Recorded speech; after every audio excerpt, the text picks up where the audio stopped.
think we should be live. Wait a second. Wait for it to catch up, and then we'll see. Yeah, I just got the notification. All right. First, let us know how we sound. Make sure everyone sounds okay. Sound off if you want to say something. Yo, Look good. Looking goat. Talk about D goat. You know when I first read it, I was like, it's alright. But like I have to keep reading it. I'm like, nah, this shit was heat. I have to keep reading it. It's one of those chapters. I have to like let it sit. You know what? I feel like when I wake up and read it immediately and I'm tired as hell, I'll get to fully appreciate it because I'm just like, I gotta go to work and I'm upset. You know what I'm saying? talk. Yeah. It's cutting off for me as I thought it was thought that was just me. Yeah, I that was did my too. connection. What, it cut out? Yeah, yours. Just a little bit. Oh shit, I don't know. But first of all, generally speaking, before we hop into any topic, how did you guys feel about the chapter in general? Go, because Kobe was there. But The pink mambo. And happy birthday, by the way. thanks, Happy birthday, lizard. Happy birthday. Happy birthday, lizard. thank you, thanks. Siamese. um, like so much happened though. Like I feel like there's so many things to talk about. I don't even know where to start. So Just hit a random topic and let's get it. it's just one of those things where it's like even when I was reviewing it, I'm like, bro, I feel like I was all over the place. But Yeah. I felt like I talked about something, then I jumped to like the end, I jumped back to the middle. I'm like, yo, you're just all over, dude. Like you gotta organize your thoughts any better. But I'll start with saying that I'm not shocked that Reverie was mostly off screen, but I gotta be honest, I'm disappointed. I'm not mad. I think, Go ahead. yeah, like the way I see it, it's happened so many times now at this point where something we as a community we deem important, it gets off screened by him because he just doesn't feel the need that to show it because I guess in the grand scheme of things it's not important enough to take up panel space. But it's just like I really wanted to see what happened with Sabo. Like, well, that's a mystery of it, but like it just seemed as if beforehand, before Act 3 ended or Act 2 ended, that we would be able to go back to the Reverie and see what was happening with the admirals and the kingdoms, the whole warlord system, but it just didn't happen. Which, like you said, not a surprise, but I feel like he's getting too used to off screening. Yeah. What about you, Pat? I kind of share the same sentiment. Um, Last time when before Act Two, Blackbeard was talking to Moria, and he was like, "Oh, the revolutionaries clashed with the admirals." So I was like, "Oh shit!" So if we go back, that's what we're gonna see, right? And then we go back, it's like it's over. I'm like, what? Like, what do you mean it's over? Then he's like, let's go back in time a little bit. And then we go to Morgan's, and then, the whole ordeal. He was like, there was a death. No, there was an assassination attempt. What should I say? I'm like, bro, Oda, stop blue balling me, bro. Just tell me what happened. Yeah, you playing games.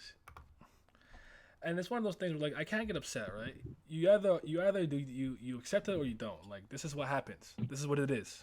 This is what it is, Yeah. right? But sometimes it's like I don't get mad when something I wanted to happen doesn't happen because that's not fair to the story, right? But damn, I was so excited. Mostly I was excited for Shira Hoshi. I don't know if everyone knows, but she's one of my favorite characters, right? And I was really excited to see her kind of come into her own, stop being quote unquote weaker Hoshi as Luffy would call her, and Yeah. take on Queen Odahime's wish, like on panel of wanting to get rid of the discrimination of the fishmen and stuff of that nature at Reverie, and like I didn't get to see, and I was like, damn, I wanted Yeah, that. that would have been cool too, Mm. cause like I know back in Drum Island, I forgot the bull's Zone Fruit's name, but like he was saying how Vivi's first time there, like she was really like falling out. She was like had that aura around her of like a true princess, and if she had that moment on screen, that would have been dope. Yeah, and she let me when she's just there, she's like, what is that? And Garth like, that's a tree. like, like, you've never seen a tree before? Like, you need to get out of the ocean, my girl. So I was so excited, but it is what it is. I mean, a lot of crazy stuff went down regardless. So we're gonna go and talk about all that stuff. But damn, it was just wild. But I guess we could start. I will start with this. I got to start with Garp. I really do. Cause I want to know what you guys think about Garp first of all. Before we dive into Garp, what are you guys' overall opinions on Garp? Ooh. Torrent, go ahead, bro. Hey, bro, don't even ask me. All right, look, I don't even know if this is like a popular opinion or not, but it's just the Nah, I don't he's pretty polarizing. That's why I asked.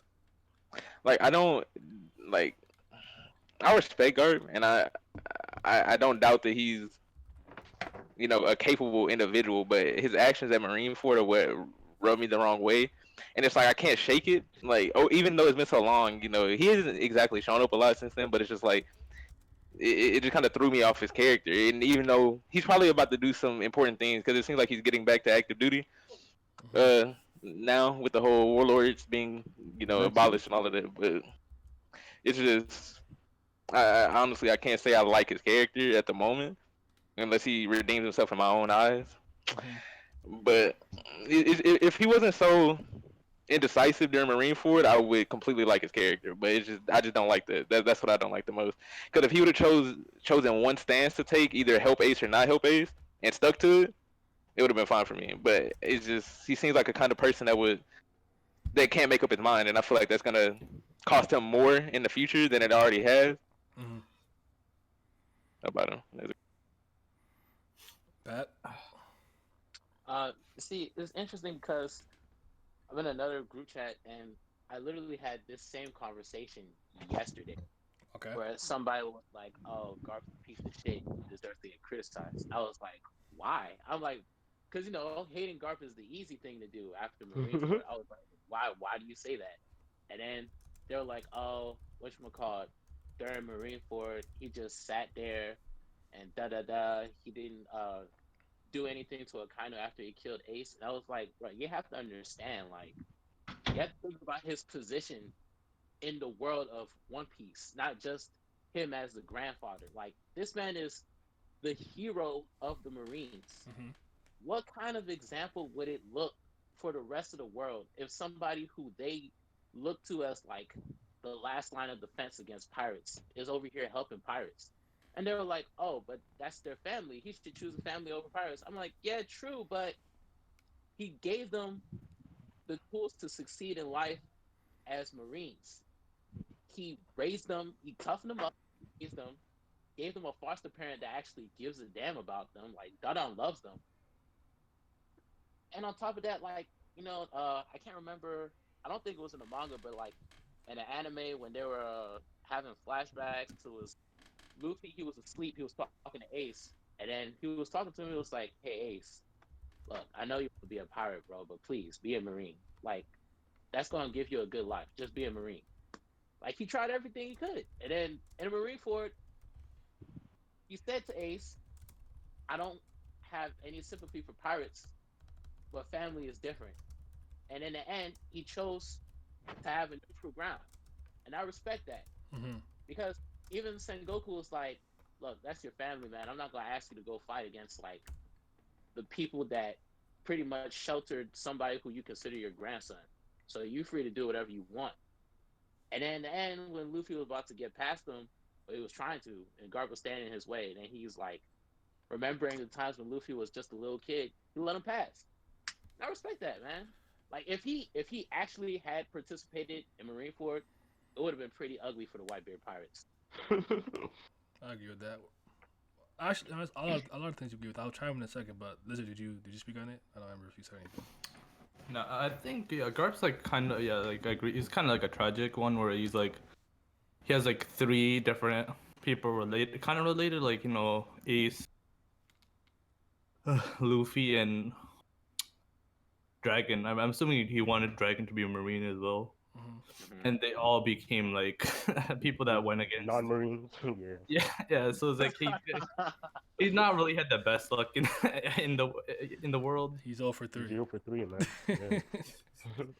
Uh, the, technically maybe over 4 if you count Sabo. Yeah, but I was gonna throw one in there, but I feel like was Sabo really his responsibility or was that like an add-on? Nah, He's like nah. DLC. It wasn't really his. DLC fans. Sabo was DLC, man. Nelly, how you feel about Garp? Yeah, for Garp, like when Torian's saying, because I'm pretty sure the main thing with what Torian had a problem with was the whole Akainu moment. Like like Pat said, like his position kind of led to make everything before that a kind of moment like good, like made sense, everything lined up. I didn't really have a problem with none of that. But like when like after he I guess kind of like stopped Marco, didn't really stop Luffy, Mm-hmm. and then um was about to kill Akainu for killing Ace. Then it's kind of like everything you just said and did before. It's kind of like what's going on here, but at the same time, it's like I really do like he's probably one of my favorite Marines just off like. Of course, his history is incredible, and even how he was talking to Shirahoshi, saying like he was gonna explain, like properly, she shouldn't hit the human based on what he's about to say, and he's even he might come back from active duty. So I am excited to see how he's gonna handle like future situations and stuff like that. You don't even mention the Special Dragons either. So Yeah, he, he dope.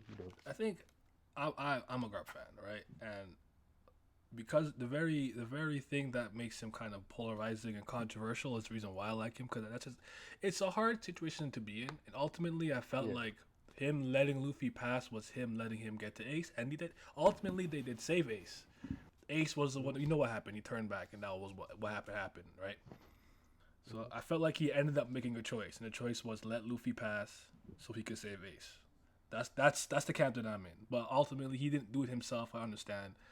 I get why some people have gripes with him. But the thing about Garp, the reason why I brought it up is because like Garp is not just this nigga is smart, bro. Like this chapter when he was just talking about the literal workings of the world and in politics and the inner workings of various kingdoms and how you didn't think that a lot of these kings and such deserve to be at the round table. I'm like, yo, where are you hiding this knowledge and wisdom? Like, what? Like, you out here falling asleep with Luffy, Kiki and Ashana would say with fucking Sengoku, but this nigga is smart. He's not like he is well versed. He's been around. He's wise as hell. I'm like, bro, I have such a hard time getting a read on him. Like, what's good with Garp? And every time with every Garp encounter, I like him more and more because I remember back at Reverie, the one line that he said that made me like go like, yo, this is my dude, is when Stelly was like, yo, I want to be a CD, and he's like, you want to be a scumbag? Yeah, he really don't mess with him. He was like, what? And I was like, yo, Garb different. That's my dude. So it's just weird because it's like you see Dragon and you see Garp, and they're well, Dragon we can't say too much about, but he comes across as this is probably the only time we've seen him genuinely show an emotion that's not just seriousness with the news we reacted to. But Garp, Garp had so many similarities to actually I'll say Luffy has so many similarities to Garp. Garp is he's OG, so you know what I'm saying? But I don't know. I'm having a hard time getting a read on him, but I'm so interested in knowing more about him, so I hope that rock stuff comes sooner rather than later, but that's my guy. We can only hope. That's my guy. The Rock, hey, Yeah. whatever happens, happens. But so big news. Yo, you guys Morgan. you see him put down that Cypher Pole agent? Bro, that Bro, he not been done. slumped my dude. Like, he straight slumped him. I was like, yo, like, Morgan's got the hands. Or I guess he got the wings. Yeah, so that's exactly what I said. I was like, wait, you got like what? He was like, yo, we out of here. Dog, like I'm trying to think, have we ever seen like any like just fodder Cypher Pole agents? Like I'm I trying don't to think remember. I think this is like the other CP. There's like CP. Yeah, I one. know there's multiple ones, but like I'm just saying, like Yeah. obviously all of them are gonna be on the level of CP9 or 0, but it's like I don't feel like any of them are just like okay, you compare them to the Marines, like they're not like the fodder Marines. They're probably like the at least the dudes with the coats, the officers type joints, right? Like he just Yeah. he just straight folded him like with no problems. So I'm like, yo, okay, all right, Morgans. Orochi for the one, he for the son. It's alright. Orochi shot that man in the head. He did not fold him. Like he straight shot him. Orochi was not playing. Yeah, I think It's it was even like, funny too. Cause, go ahead. it's even funny too because like Porgan looked at that Marine check and almost folded. He's like, nah. Let me put the news up. He like, yo, that's kind of a lot, but nah, bro, I gotta tell my story. He's like that bag hitting, but this news hit. Like I'm The pressing. news hit a little bit harder, bro. I'm Like, pressing send on this tweet. No one's stopping me. This is what he said.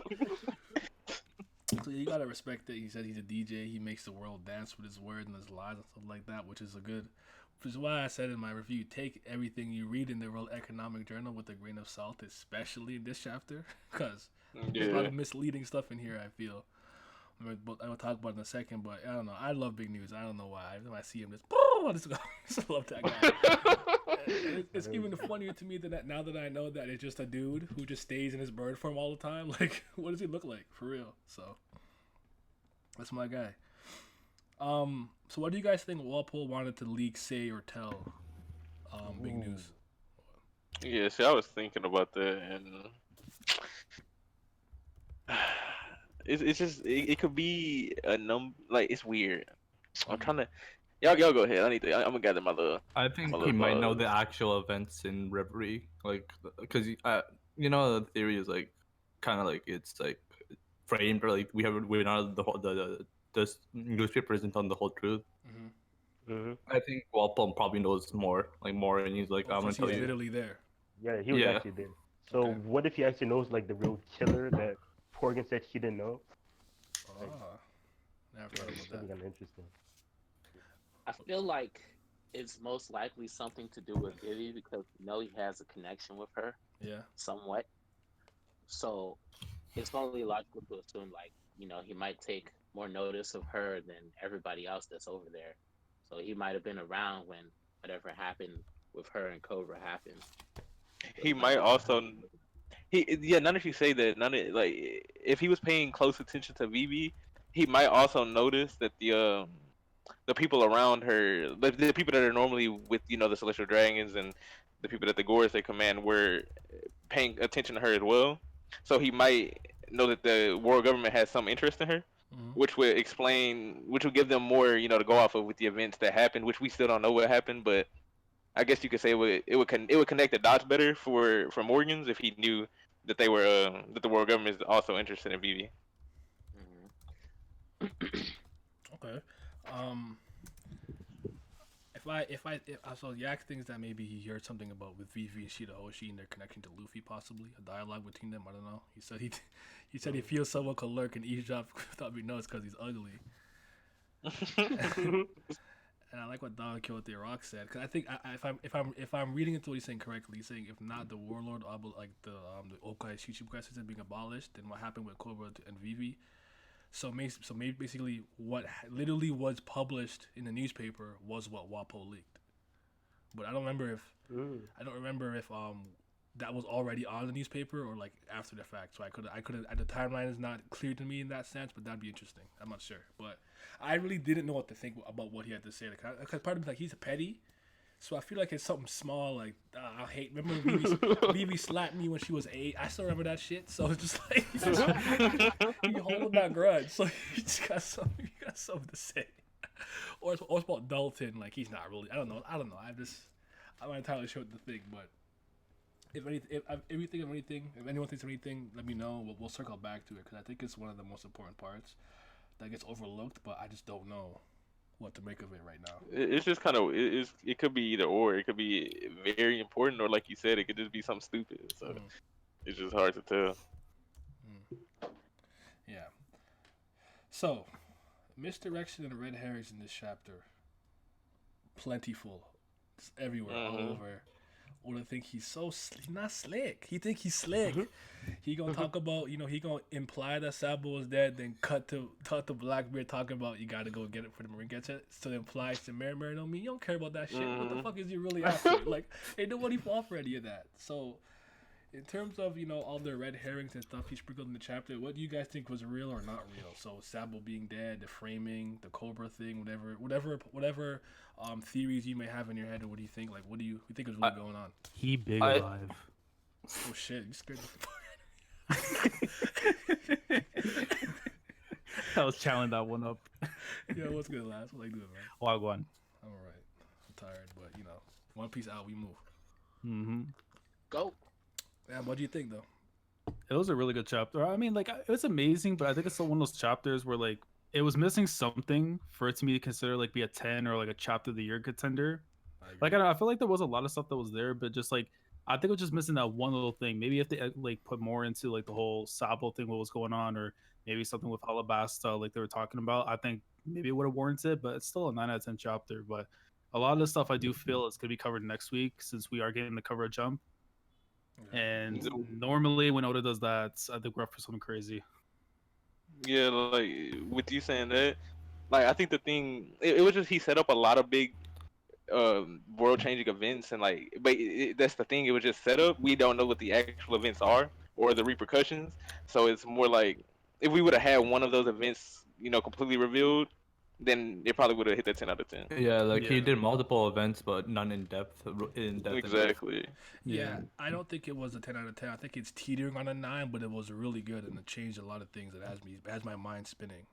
Hold on, I was waiting for Shanks this entire chapter. I'm wondering if he'll make his move. I mean, what's his move? He's snitching. I'm joking, Yeah. I'm Shanks joking. big corny, man. I'm joking. Nothing wrong with snitches.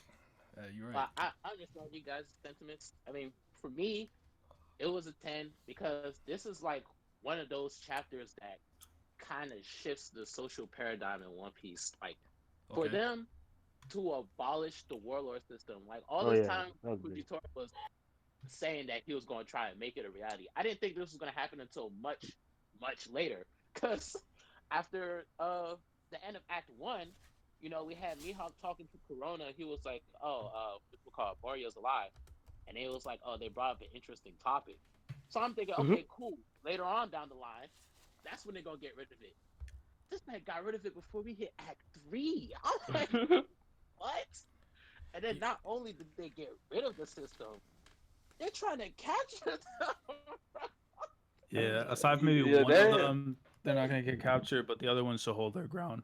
But no, but the only counter argument I can say to that, Pat, is like the only person I think that really should have been reaping the rewards, or at least we should have seen be happy about this, was Fujitora, since he's the one that kind of like was the person that was trying to get this whole thing to go down, and we didn't even get to see him. Like obviously we had to see from the background perspective of like Cobra and Riku talking about it, but I think if we had saw him, I think it would have felt rewarding, like coming full circle since he's the one that kind of spearheaded this whole thing. That's right. understandable.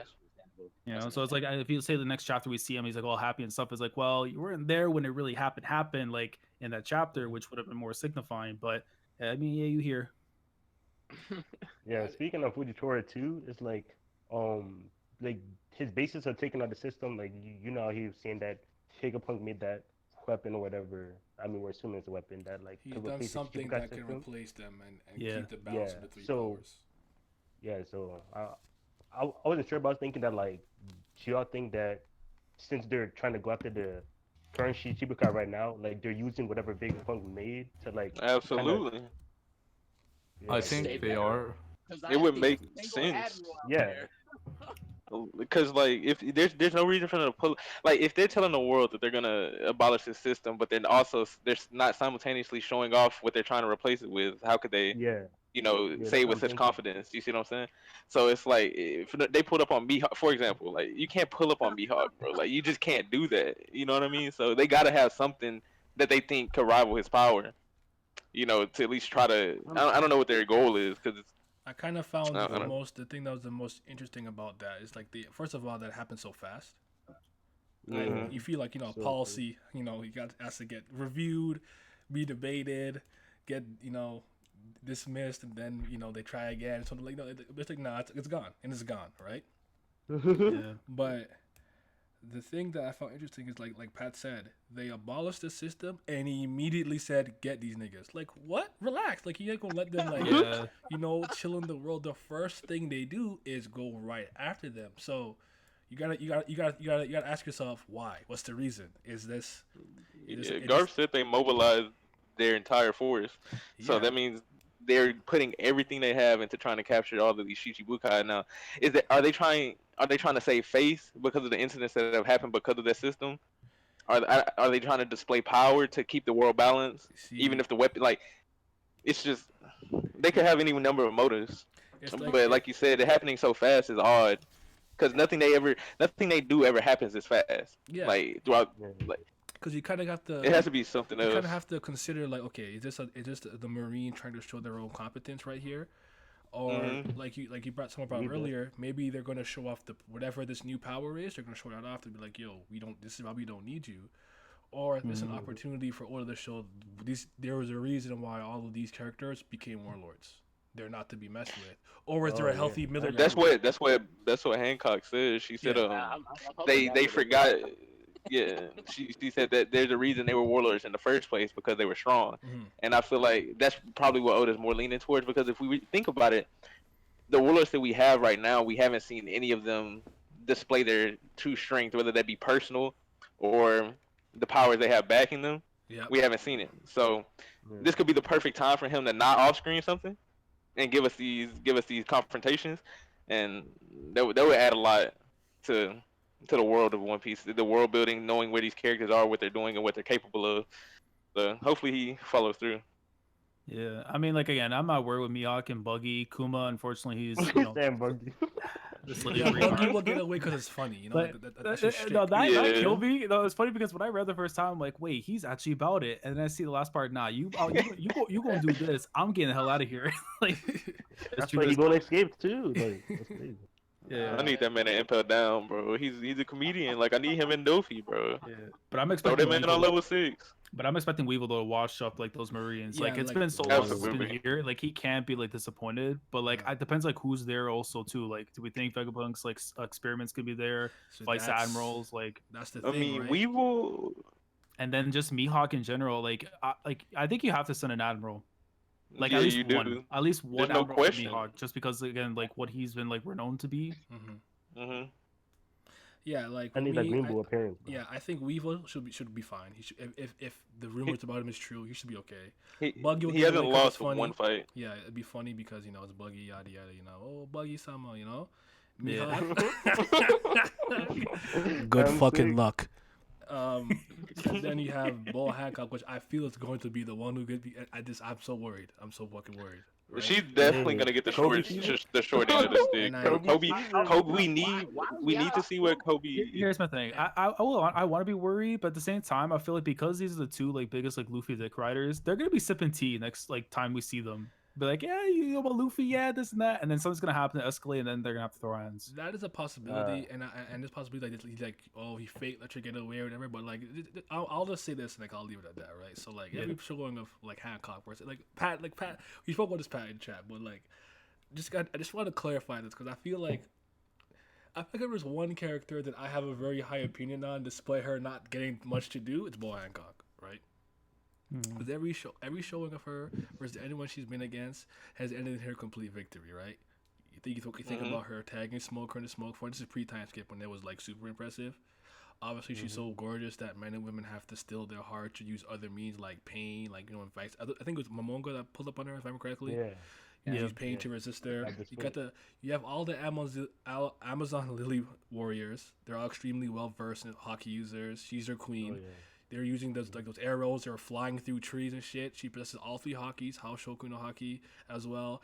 And from what we've seen from her combat skills with her, mixed with her ability to people to stone, it's a deadly combo. So I'm thinking like she got to be a top tier combatant. And I don't like kind of when people kind of lowball her. But then it's just like I just feel like Oda's gonna hold her. I don't know why. And I don't want to disrespect Kobe. I really like. I Kobe. know why he's gonna do it. He Yeah. has to show us that Kobe. He has to show us that Kobe is growing to a point to where he will one day be able to fight Luffy. So it's like we have to see him fight someone on like That a high? level where it. Yeah, because I mean, Bo is a strong individual. So if he fights, even if he doesn't win, but if he puts up a good fight, we know that we see his growth rate with his rank, but that doesn't translate to power. Yeah. You know what I mean? So it's like once we see him fight Boa, as long as he puts up a good fight, he doesn't have to win. And I don't care if he wins or not, but it's just like if he puts up a good fight, it does some good damage, and that'll be fine for me because I know he's getting stronger. That's all I need to see. Yeah. I mean, Oda said he's getting stronger, but that's not the same thing.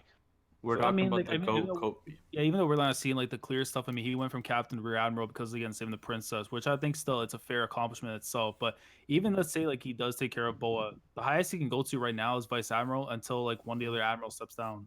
Yeah, You know what I'm but see saying? that's I think why it's also more likely. That's why I think Boa is probably gonna be fine from this because I can't see him like because if he does this, like you'd have to think this would be more than that considering what like Boa's being like renowned to be, just kind of like how like we set up like Mihawk to be something special, mhm. I think If he, I mean, go ahead, my bad. so yeah, I really like Kobe. And I want to see his growth rate, but as like as Big like Mamba? Corin said, the goat. Pink Mamba. Yes, he's gonna be the Pink Admiral, like But I think, like, I agree. As long as he puts up a decent fight, doesn't get like absolutely wrecked, and maybe does some armament hockey, I'll be okay with it. Because I don't think he's gonna win. But if he puts out a fight and he shows he has potential, then that's all I can expect. All I The way really I need see, from him. even if he does win and he gets his rank up to vice admiral, even if he stalled at vice admiral for a big portion of the remainder of the series, it won't be a problem because as we know, when one admiral leaves, they have a draft for the next, and that'll just make him even more likely to get the position, Yeah. which we know he's getting it regardless. But it would just add more weight to his claim. So it's just like it wouldn't really matter how long he's stuck at vice admiral if he wins this Yeah, fight. and But I'm also Robert thinking Vice too, like, Admiral his whole career too. So but I'm also thinking too, like, what do Yeah. you think about the whole thing with Sword? Because I also feel at the same time they could also be like, how we always assume that there's going to be like one side of the Marines that like Akainu, and then there's the other side that actually is about helping the A people, civil and war. not the whole absolute justice thing, like Civil War. Yeah, so I could see Sword depending like represents the people who are actually about like actual change, and later on We it's like had a Akainu whole justice. conversation about that earlier, actually. We So did. it's like, I think so. Well, because like if you think about the thing with Greek pathology, right? Like I guess like in CP0 represents the Mhm. shield, and now The you sword actually and have shield. sword. Yeah, so sword and shield going at it and stuff. So I that think makes we it need to see interesting. more. that's like a good concept. I feel like because with the way it works, if he splits the Marines if he splits the world government into two factions, that gives us much more to work with in terms of like what we have for Endgame. Because right now, before this chapter, we could envision the Endgame being, Luffy, Blackbeard, world government. Right? There's just three parties. But if we add a fourth, and then the revolutionaries, that makes the whole war much more interesting. Like Dofi said, like it's just gonna. I feel like it'll be more interesting to have like one faction of the Marines split off, especially if the heads of the Marines don't even know Sword exists. Like it's an actual secret. Like because X Drake he didn't contact any admirals or anything. He contacted Yeah. Kobe. You know what I'm saying? So it could be that like Akainu and them don't even know that Sword exists. It's like It's like a. I don't know what the word is, but it's like it was an organization founded within the Marines by certain individuals, not by the heads. You see what I'm saying? So Yeah, it could be well, something like that. I'll say this though, like then we can move on, I guess, after. But like like in chapter 950, 592, I know this it depends on whether or not you take it as like anything, it means anything. But if you notice on Akainu's like right arm, he actually has a sword tattooed on him. Whatever it means Mm. anything, I don't know. But some people also theorize that the whole thing with him at like Just Rosa when he was like complaining to like the Gorosei about like, oh, how come they didn't do anything about Just Dolphy, and they're like, oh, because we had like news from people from like higher up. I think maybe that's his way of counteracting the world government, and he might be the hope guy who so, created bro. Sword. Mm. I don't doubt that. Yeah, bro, I I kinda think see probably Kuzan is the one who's leading it underground. Well, here's the thing. I was working on something before, and I honestly am now of the belief that him and Smoker are not even a part of it because of the conversation of Punk Hazard, because it would kind of go I never thought against like Smoker was a the part of it whole though. thing of it. Yeah, because they were saying like, oh, I'm just me. Like if you have ties to the black market, that's stuff that really doesn't tie with the Marines, because you would think they would just stay within like the whole line of justice. If they're tapping into like the underworld, they're no better than like what Dolphy was doing with the warlords and stuff.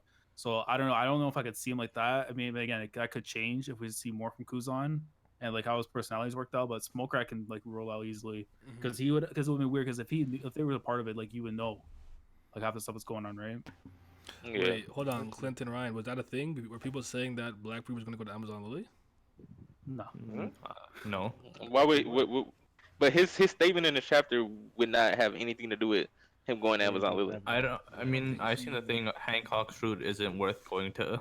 Like, it's a great fruit, but I don't think It's he would kind of. post I mean, but It's kind of. ambiguous. but he doesn't perfect have for her anyone. specifically, because Because she's so beautiful, but nobody in his crew would be able to utilize it like she can. actually, So- Doc Q, I'm joking. All them hoes. Doc Q. He's trying to get stronger. Before we move on, let's kind of talk about Kobe for a second, because Go. I really like him. I really do. I respect where he's come from. Just don't not against both. just be upset. Would you ever rather him face down Mihawk? I mean, no, not even that. It Well, just, okay. I want to see him need- live at the I end. never got the I never got the Alvida Kobe reunion when they get married. You know what I'm saying? Oh, But yeah. I'm joking. Mary. I'm joking, hold I'm joking. on, What? bro. What? So yo, where are you coming with? I'm joking. But Oh wait, Okay. I have a thing. go ahead. What would the chances be of what's it called? Let's say we get next chapter we go, and like we just Gibson Boa's like caught in the like we Oh don't see the God. fight. We don't see the Mhm. fight, and he's caught. She's in the ship with Kobe, and then we assume he wins. What if it's like turns out like they struck a deal or something? Like they Like plotting something That's like. fine. But But for See, what? I For mean, what reason? because like Perfect, Kobe because doesn't work by himself, and his I motives mean, aren't like like. I need to see Colby put her in chains regardless, but at the end of the day, like I don't know, Oda can at least show me like that's happening instead of like off screening it, because like I know that's kind of been a problem. He's just doing that to move the story, but I mean it's show and tell. Like you gotta show me some. Mm. yeah, Yeah, feel that. I But mean, I like want to see the Kobe fight. also doesn't have So any I don't think we're motive. we gonna see need it. to see the fight. We're not going to. But Yeah, Bruh, get that out of your heads, bro. We're let's. gonna see her in chains. Man, I mean, Yeah, what are like, your guys' general opinions on Kobe though? Like, you know, I think think it's like Kobe. I honestly used to hate him for no reason, but like I really do like him. Like, I I always think. hated him. I do think we should have gotten to see him a lot earlier though, post time skip, instead of like where we saw him like after the events of Whole Cake Island, because I felt like just to see his progression and stuff, because now it feels like, Yeah. because what was he at like originally Oh wait, before no, before no. captain before he captain. was Chief petty Captain, chief, a petty he was- chief officer, I think it was. Or something Yeah. Right, like that. and then to Yeah, see she's that from real. captain, rank. because from that to captain, that I mean, like when you look at it retrospective, big like it's jump, not bro. that big of a climb, but it's still a Yeah, no. climb. I really love Yeah. to see at least a little bit, like how we saw like Boa early on post time skip, and now we're seeing her, like something like that. At least in between the time for Whole Cake Island, that way it kind of shows we're actually seeing the steps, even if he's not there every single arc and stuff, but we're seeing little bits of it. If he's supposed to be the counteract to Luffy, Oh yeah, See, we his also saw growth some rate. stuff about Smoker, because like with post time skip, I mean pre time skip, like we saw bits and pieces when like after the arc we see like Smoker and then a bunch of like Yeah. pirates on the floor and stuff like that. So if we got maybe something like that with Kobe, that would have felt more like saturated. We just know that he solved the Rocky Port incident, which raised his rank, and his growth rate is just so high for him to be. It's only been what 2 years since we saw him as a little Alvida. fat kid, and that's now he's a rear like admiral. You see highest what I'm growth saying? rate in the series. Like Exactly. Exactly. It's high. It's 100% higher than Luffy's as well. Like He's his had his the- growth rate It's the highest in is the series. insane. No, it's Yeah, literally the easily. highest. He's gotten the strongest, Easily. the fastest, bar none. Because it's like whatchamacallit, it's like what All Might said. Someone that starts at level 0 is Yeah. gonna have a higher growth rate than somebody that starts at like level Level 50. 50. Yeah. Yeah. And especially since he's on that GARP system, of course he's gonna grow. Bro, Garp was overworking him. because niggas, it's one thing if like like I said like I always say with like I like using the monster shield as a good example, as strong as they are today, with the amount of training they've gone to, but they've been pretty much fighting or physically training their entire lives. You Yeah. got Yeah. Garp on this fucking Heihachi gimmick, just throw him into the fucking wild and live. And he grew up with Sabo and Ace in jungle, just fighting for their lives all the time. You have Zoro, sword training. You got Sanji with the Vince Spokes, and then obviously with Zeph later on, right? So those guys were always fighting to Zeph some beat the degree. hell out of them. Kobe was a complete. You know what though? You have to give Helmeppo respect too. He's not that probably not as. Yeah, That's what I was Yeah, saying like, earlier, bro. he's- Helmeppo kept up with Kobe he's this whole come- time. He's right he's- behind him every time we He's see come a him. long I way wonder too. if I was ranking, kind of but- surprised though if he's not in sword either, because I figured like at least if you see Kobe, you see him. No, he's Maybe. definitely gonna. I feel like he's definitely probably gonna be in. I mean, everything that Kobe does, he's doing it. Like he's basically just following in his footsteps in a sense. Mhm. So it's like That's anytime right. we see Kobe at one point, Helmeppo is a step behind. So it's kinda- like he's it's kinda definitely like- gonna be in sword probably. Because like Oda even does like I don't want to say kind of like is a parallel between Zoro and Luffy and like Kobe and Helmeppo kind of Well, Zoro and Luffy don't exactly have that kind of relationship that Kobe Be- and Helmeppo like have. when they pulled up and it was Zoro. Oh, in Ennie's lobby, right? Yeah. They're gonna be Yeah. together. They're I gonna, feel like yeah. when we get like the reenactment of that happening again, it's not gonna be like a complete wash. It'll be maybe like you'll see the improvement definitely, but like Luffy and Zoro should be able to hold their own like as always. Yeah, absolutely. they're gonna win obviously.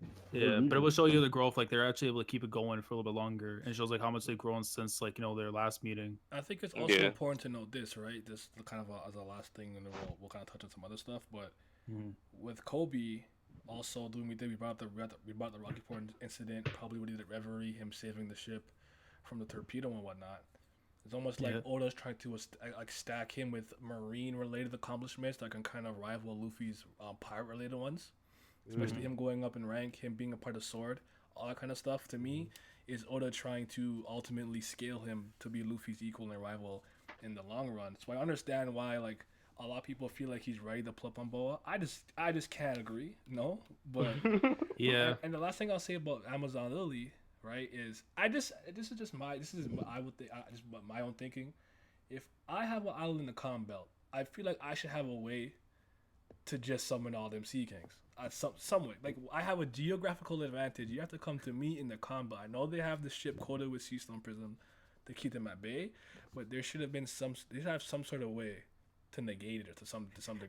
They're gonna put a piece of ham in the sea just to call them over. Like, so now you gotta fight the Sea Kings while you deal with us, you know, the Kuja pirates. See, that would be and impressive. It's like And Kobe her that crew goes way through stronger them. too. yeah. He goes through them. What if, let's say a scenario, let's say he goes through the sisters, like take care of them, and then afterwards he gets to Boa, and then it's like, okay, Boa should got this. Like, would you still be like upset of like how like Kobe's been treated at that point? Or you feel like, you know what, he at least got through some of her crew and stuff to get to like the head I feel honcho. like he has to be way stronger than because like pre-time skip Luffy was like beating. Yeah, both because I sisters. He saw was it, struggling, but yeah. because Pat knows what I'm referring to. Because I saw the tweet and stuff like saying how he would handle himself against the Gorgon sisters and stuff. And I'm thinking to myself, he should be able to handle the both of them. Yeah, given like Yeah, his he rise definitely of like. should. Yeah. What's up, Jay? What's up? What's up, bro? How you doing, man? Kind of low. I'm low. Damn, he's Yeah. putting the whole Kuja parts. in- Wait, I see. That is me, that three now. Might be hold on. Let me see. Nah, y'all should be able to hear. No, I can barely hear him too. Okay. Is it better now? Yeah. Yeah, Yeah. you good now, bro. All right, bet. What's I up? mean, I heard you and Henry Cool Brothers a little bit, but I mean, for everyone else who didn't hear you, I mean, generally speaking, how you feel with the chapter? I love the chapter. I thought it was a 10 out of 10. I know a lot of people, well, a couple of people don't think it was. 8.5 for me. I mean, that's fair. But for me, the Big News Morgan shit, bro, for me, that's 10 out of 10. Yo, that logo is the best part of That the shit chapter. killed me. I don't know if y'all been seeing me. I've been wilding out on Twitter for like the past 2 days, bro. Big News Morgan really put hands on the Cypher Pro agent, bro. I'm sorry, but like that's I thought that was CP0 at first. I'm like, Nah, what the fuck? yo, I was like, if it what was- the fuck? bro. If it was CP0, bro, like y'all probably would have had to ban me from Twitter. Like What you is would have had to let me on going Twitter.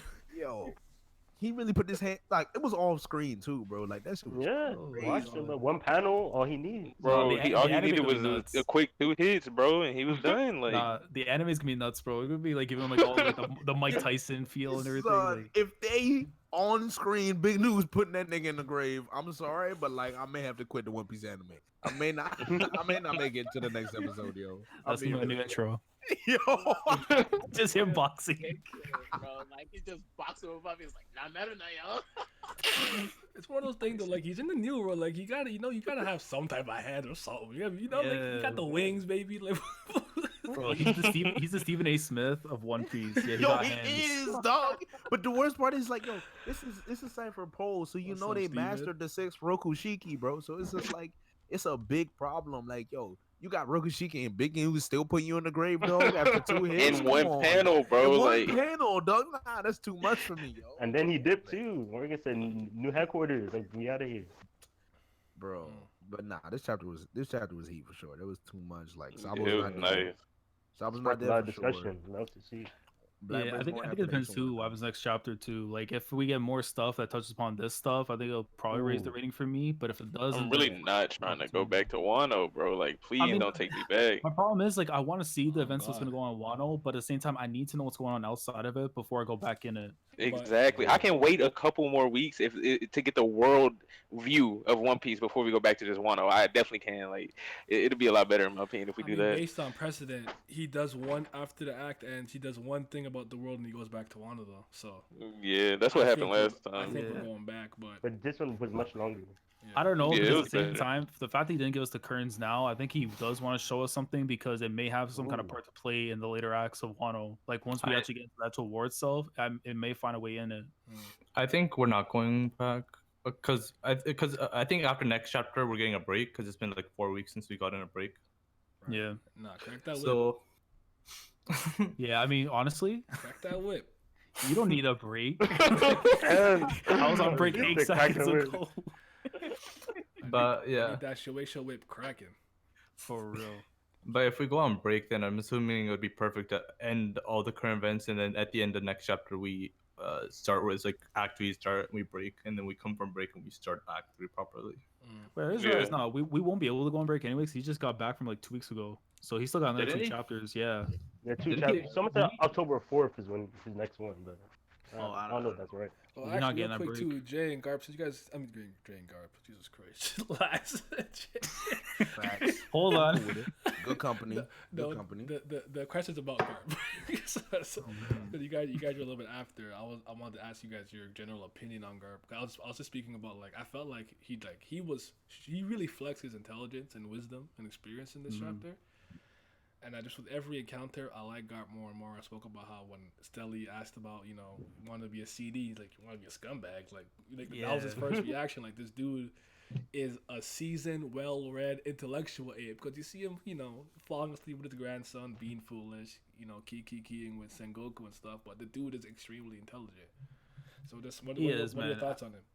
I like Garp. Again, the whole thing with Marineford, it's like one of those things where like, if I saw that happen and man's gonna come, to back up my kid after he got snuffed, it's like it's on site next time for the cookout. But it's been 2 years, so I mean, my man was out here sipping tea. He was preaching knowledge and stuff. I did like the fact that how he was trying to keep like everybody there level headed about the events that's going on with Alabasta, because it's like even though what's going on right now, it shouldn't reflect how all humans kind of like react to one another, especially for like a country that's trying to come up and actually have some kind of relationship with the people on the surface. So I liked how he was able to hold that down, and the fact that he was doing this all like SpongeBob and Sandy's little house and shit from SpongeBob. So, Come on, you wildin', bro. nah, I mean, it was facts. He's in the bubble. I think a lot of people have been giving Garp heat just because the fact that they feel like he just doesn't care. He didn't care about Ace's death. Oh, Sabo might be How dead, could he you- doesn't care either. Like a lot of people have been saying that.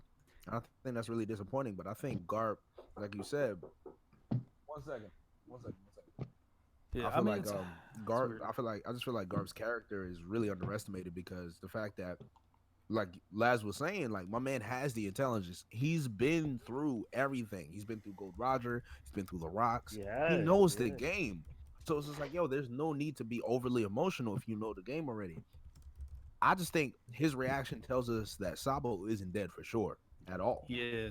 Mhm. And like I think guess like whatever news came out of That's it, because true. the way That's it's being true. said, it's like, but this meeting was a bad one. And I'm thinking and like to me, I think they're framing Sabo for something that he did that we don't think actually happened, like Right. through him. Like to me, I think if Cobra ended up dying at Reverie, which we all assumed he was because of his illness and everything, is that they probably did something to Cobra because he knew something about the Void Sentry, and they pinned it on Sabo because the fact he was facing the Admirals. But to Right. him, it's like if they said like, oh, he killed somebody. Like think about it, you raise this kid and stuff, and then 20 years later, oh, he ends up being like, put in the news for murder. You'd be thinking like, what the fuck? Like that's not the kid I saw back then, especially like the revolutionaries, like dragging the him, reputation. like Ivanka's reaction even too said too, like it was more of like he actually killed off somebody, and that's not in his blood. Actually, this chapter, like official, supported that more. Supported it was framed more because, like, the Dawn thing.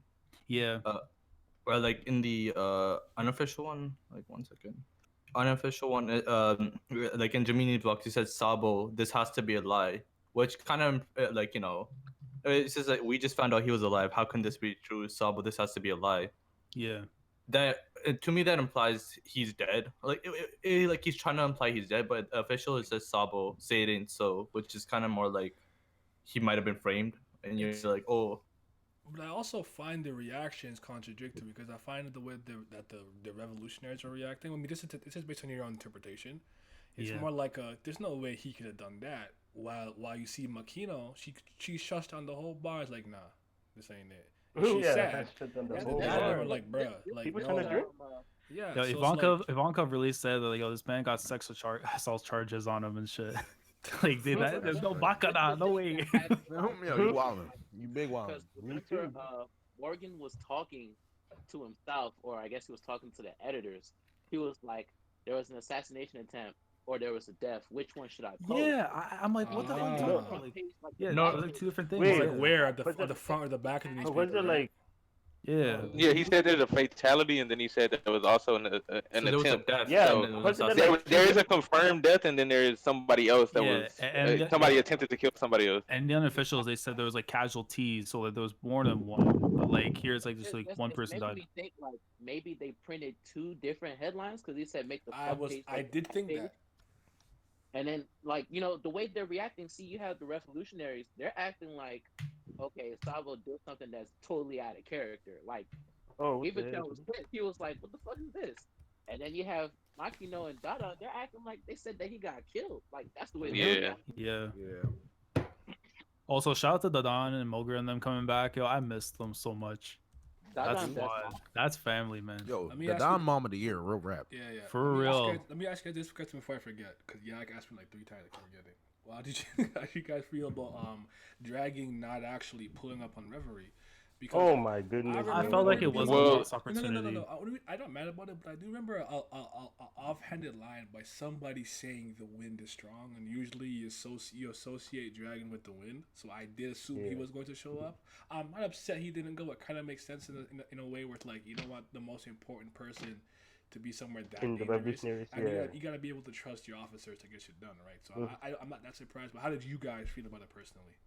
I felt a little Well- disappointed because it's like this was the perfect stage for him to like again declare the war like he was stated to do and stuff, and like the fact that like he himself didn't go there because again the whole mission was to get Kuma, but you figured he'd at least be there. It's like it's a waste opportunity because now let's say you want to do it, you're doing it after the fact of Reverie. I guess when like Merijois is as most vulnerable, depending on what happens with Wano, the Marines being sent out to go take care of business, CP0 taking care of business. So if it does like that, okay, maybe you're waiting till like the house is empty before you snuff the person that's in the house. But like when the event's that big, you got to make it happen. You got to go there, even like if you're not there to see the news and all the stuff that's going on. At least I know he part of what's going on, so I trust that things will be good because Dragon's there. But because he's not, I don't know.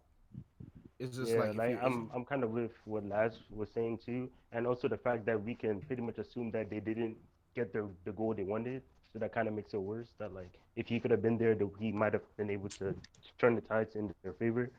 But hopefully, like next scene or something, he pops up. Well, Like It's like like I don't think it's I don't think it's that they didn't. I feel like they probably. I don't think they got the optimal goal that they wanted, but I do think that they probably rescued Kuma. Sabo might be caught up in something. He might not even be captured, to be honest. It could just be they're yeah. framing him since he fought the admirals, but Mhm. it could go either way. But I do believe that they got their goal in retrieving Kuma. So. Almost Uh, kind of where I was it's like going, if you're a but before you figurehead, go, right? go Like ahead. you'd want to be, if you're a figurehead, you Figurehead. want to be able to send the entire message that you're representing, right? Mhm. And Yeah. it seems like Dragon's taking that role as the figurehead, but you're not even there to begin with. Like you're not even there to send the message. So it's like, okay, what the hell are you actually doing, my guy? Like, what is your role in all of this? Because you're the most wanted man. The message carries so much more weight if you're there. So why are you only sending your commanders to send the message? What was I their goal get to that. send a message? Yeah, they're They wanted to declaring declare war. war. They Yeah. they want they declared okay, but we didn't see it, so I don't know if they actually like was Sabo fighting against the admirals, them declaring war, or was he there to physically like They were trying to get Kuma back, but like No, they ran into the I think Marines. yeah. yeah? I See, think that's I what I'm think saying. that too. So No, I have a was them question. trying One at a was them time. trying to steal him back? Them declaring because that doesn't seem like that's declaring like revolutionaries versus world government. You know what I mean? It No, just seemed like they were trying to they get were just trying to their get their their man's friend back. back. Like That's my yeah. So I don't think their goal at this reverie was to declare war. Because if that was the case, like y'all are saying, it would make no sense for him not to do it himself. Yeah, that's what I'm saying. Like, I feel like in this situation, right? Because Sabo did say right before the referee started that we're getting our plan ready to declare war. But I feel like Sabo going to the referee, that was his own agenda with a couple of other officers because they felt like maybe they needed Kuma in order to get this war going. So that's what their objective was. I don't think the objective was to declare war, like everybody's saying. Um, I feel like when Dragon is going to declare war, he wouldn't have done that to referee because it would have sent the wrong message to the general public. Because he's already the most wanted man in the world, right? And Mhm. we know the revolutionaries, their beef is only with the government. They're Yeah. allies of the people. So if they declare war against the government in a referee where like the leaders of all the nations across the world are over there, it's gonna be like, oh, we're declaring war against the whole world. And I don't think that's the kind of image that they're trying to send out. That's true. But it was. I think it was definitely stressed that the main objective of the revolutionaries appearing in Mary Joa's was to send a declaration of war. I think they definitely established that in one of the Reverie chapters, if I'm not mistaken. Maybe I have to go back and read, but No, I thought that was the he main did say objective. it was time for them to announce the war, like the war against the world government. Right. Yeah. I have kind of something related to that. Do you think the event, you know, the Garb said after the after Reverie Reverie something happened, yeah, there's some. Do you think that was Sabo related or not? I think they're gonna try and tie the two things together. Because Honestly, Sabo, because they attacked the fourth day. I can't see something happening in Yeah, like it's 3 days. the Like, fourth day. That's like the gap is so big. Like, what could what could have happened that Sab was because there, like still there for like 4 days plus. like there's no way admirals let them live for 4 days. No matter how Yeah. strong Sabo and them are, they're not beating 3 to 4 admirals that are there. yeah. I guess they ran Let's talk away about then. Kuma and Bonnie real quick, because they're supposed to be there too, right? So what do you guys think Mhm. their No, involvement Bonnie was? is Where there. If is they my were- queen? if That's they were exactly what I involved? asked. Yo, Yeah, Bonnie's she- your queen, bro. It got to be better than Did that. they The save gold. Kuma? What the fuck you The mean? gold, bro. What's she done? She What got has she high done blood right pressure, Bro, now? wait for it. Wait High for it. cholesterol, high blood pressure. Like, Bro, the most she's good. done is eat pizza, and that's it, bro. What's Hey good? man, she got the figure though. Where's she at? The figure. Bro, what about Boa Hancock? He If got a only figure, Big bro. Mom could. You hate to see it. Yo, She's get this funny nigga out of though. here, bro. Get this nigga out of here, bro. Where are the lies? What's up, Trent? I mean, I saw an interesting thing though in regards to Kuma, and this would actually be pretty interesting. Like something Oda, I could see Oda doing is that, well, two things. One, we know the fact that we have Morley that's there, right? So let's say like if they were trying to dig their way out of Mary Joie and like in the whole chaos and stuff, like let's say get crashing down, they just assume they died, but they actually got out from digging out. The one I'm thinking is that, say like for example, like I don't know, maybe like someone ended up killing a social dragon or something, whatever happened, right? And in the process of all this, Cobra ends up getting axed by CP0, and they plan on pinning it on Sabo. And just as the admirals are about to get to Sabo, Kuma is able to get his stuff fixed up, whatever it's through Bonnie, whatever it's through whatever. One He ends last up sending moment Sabo of, like, out. insanity back. Ooh, Yeah, Bonnie? Yeah, and and it's a combination Whoa. of whether if Kuma had actually sent Sabo out of Mary Joie, kind of like how he did with the Strides of Sabaody, but he sends them to Wano. Hmm. And then at the start of Act 3, because remember, we're going in the past, which is a few days back. And then when we go to the present time, when Act 3 starts, he's actually there and he shows up on Curry Beach just like how Luffy did. Okay, we know Kuma can choose where he sends these people, but why would he choose to send Sabo to Wano if he doesn't know what's going on in the world? That's literally the only thing I was gonna nitpick. Is like he's been, unless somehow his mind's been on. What is he connected to the network? Like he's just brain Yeah. connected to the network. Like what's good with it? He's Like, just typing it Wano in and say, ha- Wano. Yeah. It's Wano has been a interesting. hot topic in Reverie, but I don't know if Sabo would Yeah, know but that. see, the thing is, he's an android, so it's like, Yeah. would he be able to, like, does he even really know what's? We have no clue or no basis to say that he knows what's happening in the world. So it would be Exactly. odd for him to just choose to send Sabo, just happen to choose to send him to Wano. That would be a little too convenient, unless we learn later on, I guess, that this whole Sabo time he, asked for it? or maybe Sabo, Sabo could have. Wait. It all Maybe, depends on Vegapunk, maybe the Celestial Dragons thinking that he's just a brainless zombie or whatever the case is. They're Have been talking. They've been talking, but still, I don't know how they would know Luffy's there right now. Exactly, they just sit up there, bro. But Like they then be run the chilling, like. world, but they run the world, so like it wouldn't be shocking if they knew that. But maybe Okay, they don't exactly they don't I know, like but the Gores yeah, they I do. got you. It's a bit much, but Yeah, it's like a stretch, but I could see it, but it's just like it would be weird for him to just know to send him there. yeah. So, I Let got me- you. especially the way you explained it would have been like a heat of the moment type thing without any planning. It would just be weird. Yeah. So let me dive bomb into some headcanon real quick because I'm about to back you up right now, right? So you say, for example, right? dive We bomb. know that Back I'm me gonna up or dive put me bomb, on the huh? wall. I'm gonna back you up. I got you. But just follow me here, right? Aye. Follow me. Mhm, go So ahead. Kuma's an android, right? You know, Mhm. Vegapunk may have like what's it called, programmed him in a certain way, right? If he Mhm. hears a certain key word and hears about Luffy, right? I'm like, all right, word, we got Luffy. Let's register what we listening for, right? You hear about Luffy's whereabouts, say in the Reverie, or say the Tenryubito. Stuff happens with Vivi. You know, there's Luffy connections, whatever. They hear Luffy's name. They talk about, oh, Luffy's in Wano. All of a sudden, that programming kicks in, right? The programming kicks in. Oh my God, Luffy's at Wano. And when Sabo's here, and then Sabo has a dialogue with the android Kuma, and he's like, "Yo, Luffy's in Wano." All of a sudden, he's like, "Yo, take me to Wano." He smacks Sabo all the way to Wano, right? That happens. All of a sudden, Sabo's in Wano. but people still think Kuma's an android. You never know. Kuba could be a double agent. He could be a double I agent. feel like he's like a quadruple agent at this He point, could bro. be, Yeah, but he see, at really this is. point, after seeing X Drake, bro, I think everybody's a double agent. I don't care. Yeah, Nobody knows. Luffy is Well, a Drake's double always agent. been a Marine though. I- Drake's never. Yo, but you guessed it, but you never knew. That's my point. Chopper's a double agent, man. Well, Hate to actually, see it. Yeah, Chopper might be. Like, You might see before- Walpole was before- calling big news, bro. Before I switch gears, I want to talk about Teach for a little bit. Yeah. When you Ah, my guys, goat. when you the guys Zehaha? when you guys heard about DS Drake being a part of Sword of the Marines, what was your reaction to it? That was just Top because three. I think for the longest time, I don't know, depends on how you guys felt it, but I always felt the assumption that he may have ties to the revolutionaries just based on like if you study the character that he's based on, Sir Francis Drake, and how he has all the whole ties and stuff with the English like fleets and like the whole war with the Spanish Armada, which is supposed to be like in reference to like Kaido's group and stuff. Like I always think that maybe there was gonna be some kind of ties to the revolutionaries, but I didn't think that he was actually still with the ops just as a Pasueto pirate. And it kind of makes sense now with Kizaru's conversation because he's like, Suedo, oh. nigga, pseudo. oh God, that's what he meant. Yo, I heard him say it, but I was like, I'm see, I didn't know if he was saying a word I didn't know or he was saying pseudo. Yeah. So I was like, I'm not gonna say I- nothing, bro. Like, thought you was being I'm spicy with it, Latin. bro. I'm Latin.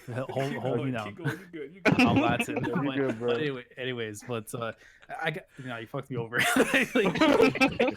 No. But for real though, like I guess in a sense, it's like with Drake, it's like because like we know like he's supposed to be fuck you.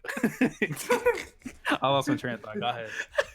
Okay. I was just gonna say like, Drake, oh, go ahead. No, 'cause What the is way- the term? me and Drake, No, it's, it's the, like it's the way 'cause that fucking when we Yak heard, spelled it in the chat. Sorry, go ahead. Huh? yeah, it's like when we heard he was a rare Samuel and he switched over. Like I kind of found that out at first. Like not that I knew he was still with him. It's just like I just didn't know it was that easy to switch. Like if you've been Marine all your life, I was just all right. So he's a pirate. But when I learned that not only is he like still in sword with the Marines leaking all of Kaido's information, but that like Kobe works under him, like that gonna caught me off guard.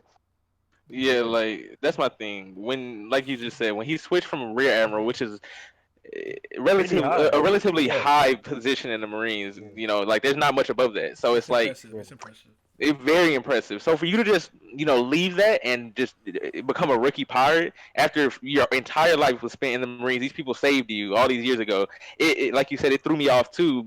But I never put the dots together and was like, oh, he's probably undercover. You know what I mean? But when this chapter happened, it like kind of all clicked. You know what I mean? Like the whole thing with Kizaru. And all of that stuff, and then when he talked to Kobe, before y'all fucked me over, like what you talking about? Sabaody? I'm hit, man. Yeah. Go ahead. No, but it's the whole thing. It's like when he said like you're really trying to look at the other side and stuff. I actually been like, wait a minute, that he could have just been still as a Marine, acting like he was a pirate the entire time. Like, Yeah. that's what I was trying to say. I Fuck think y'all.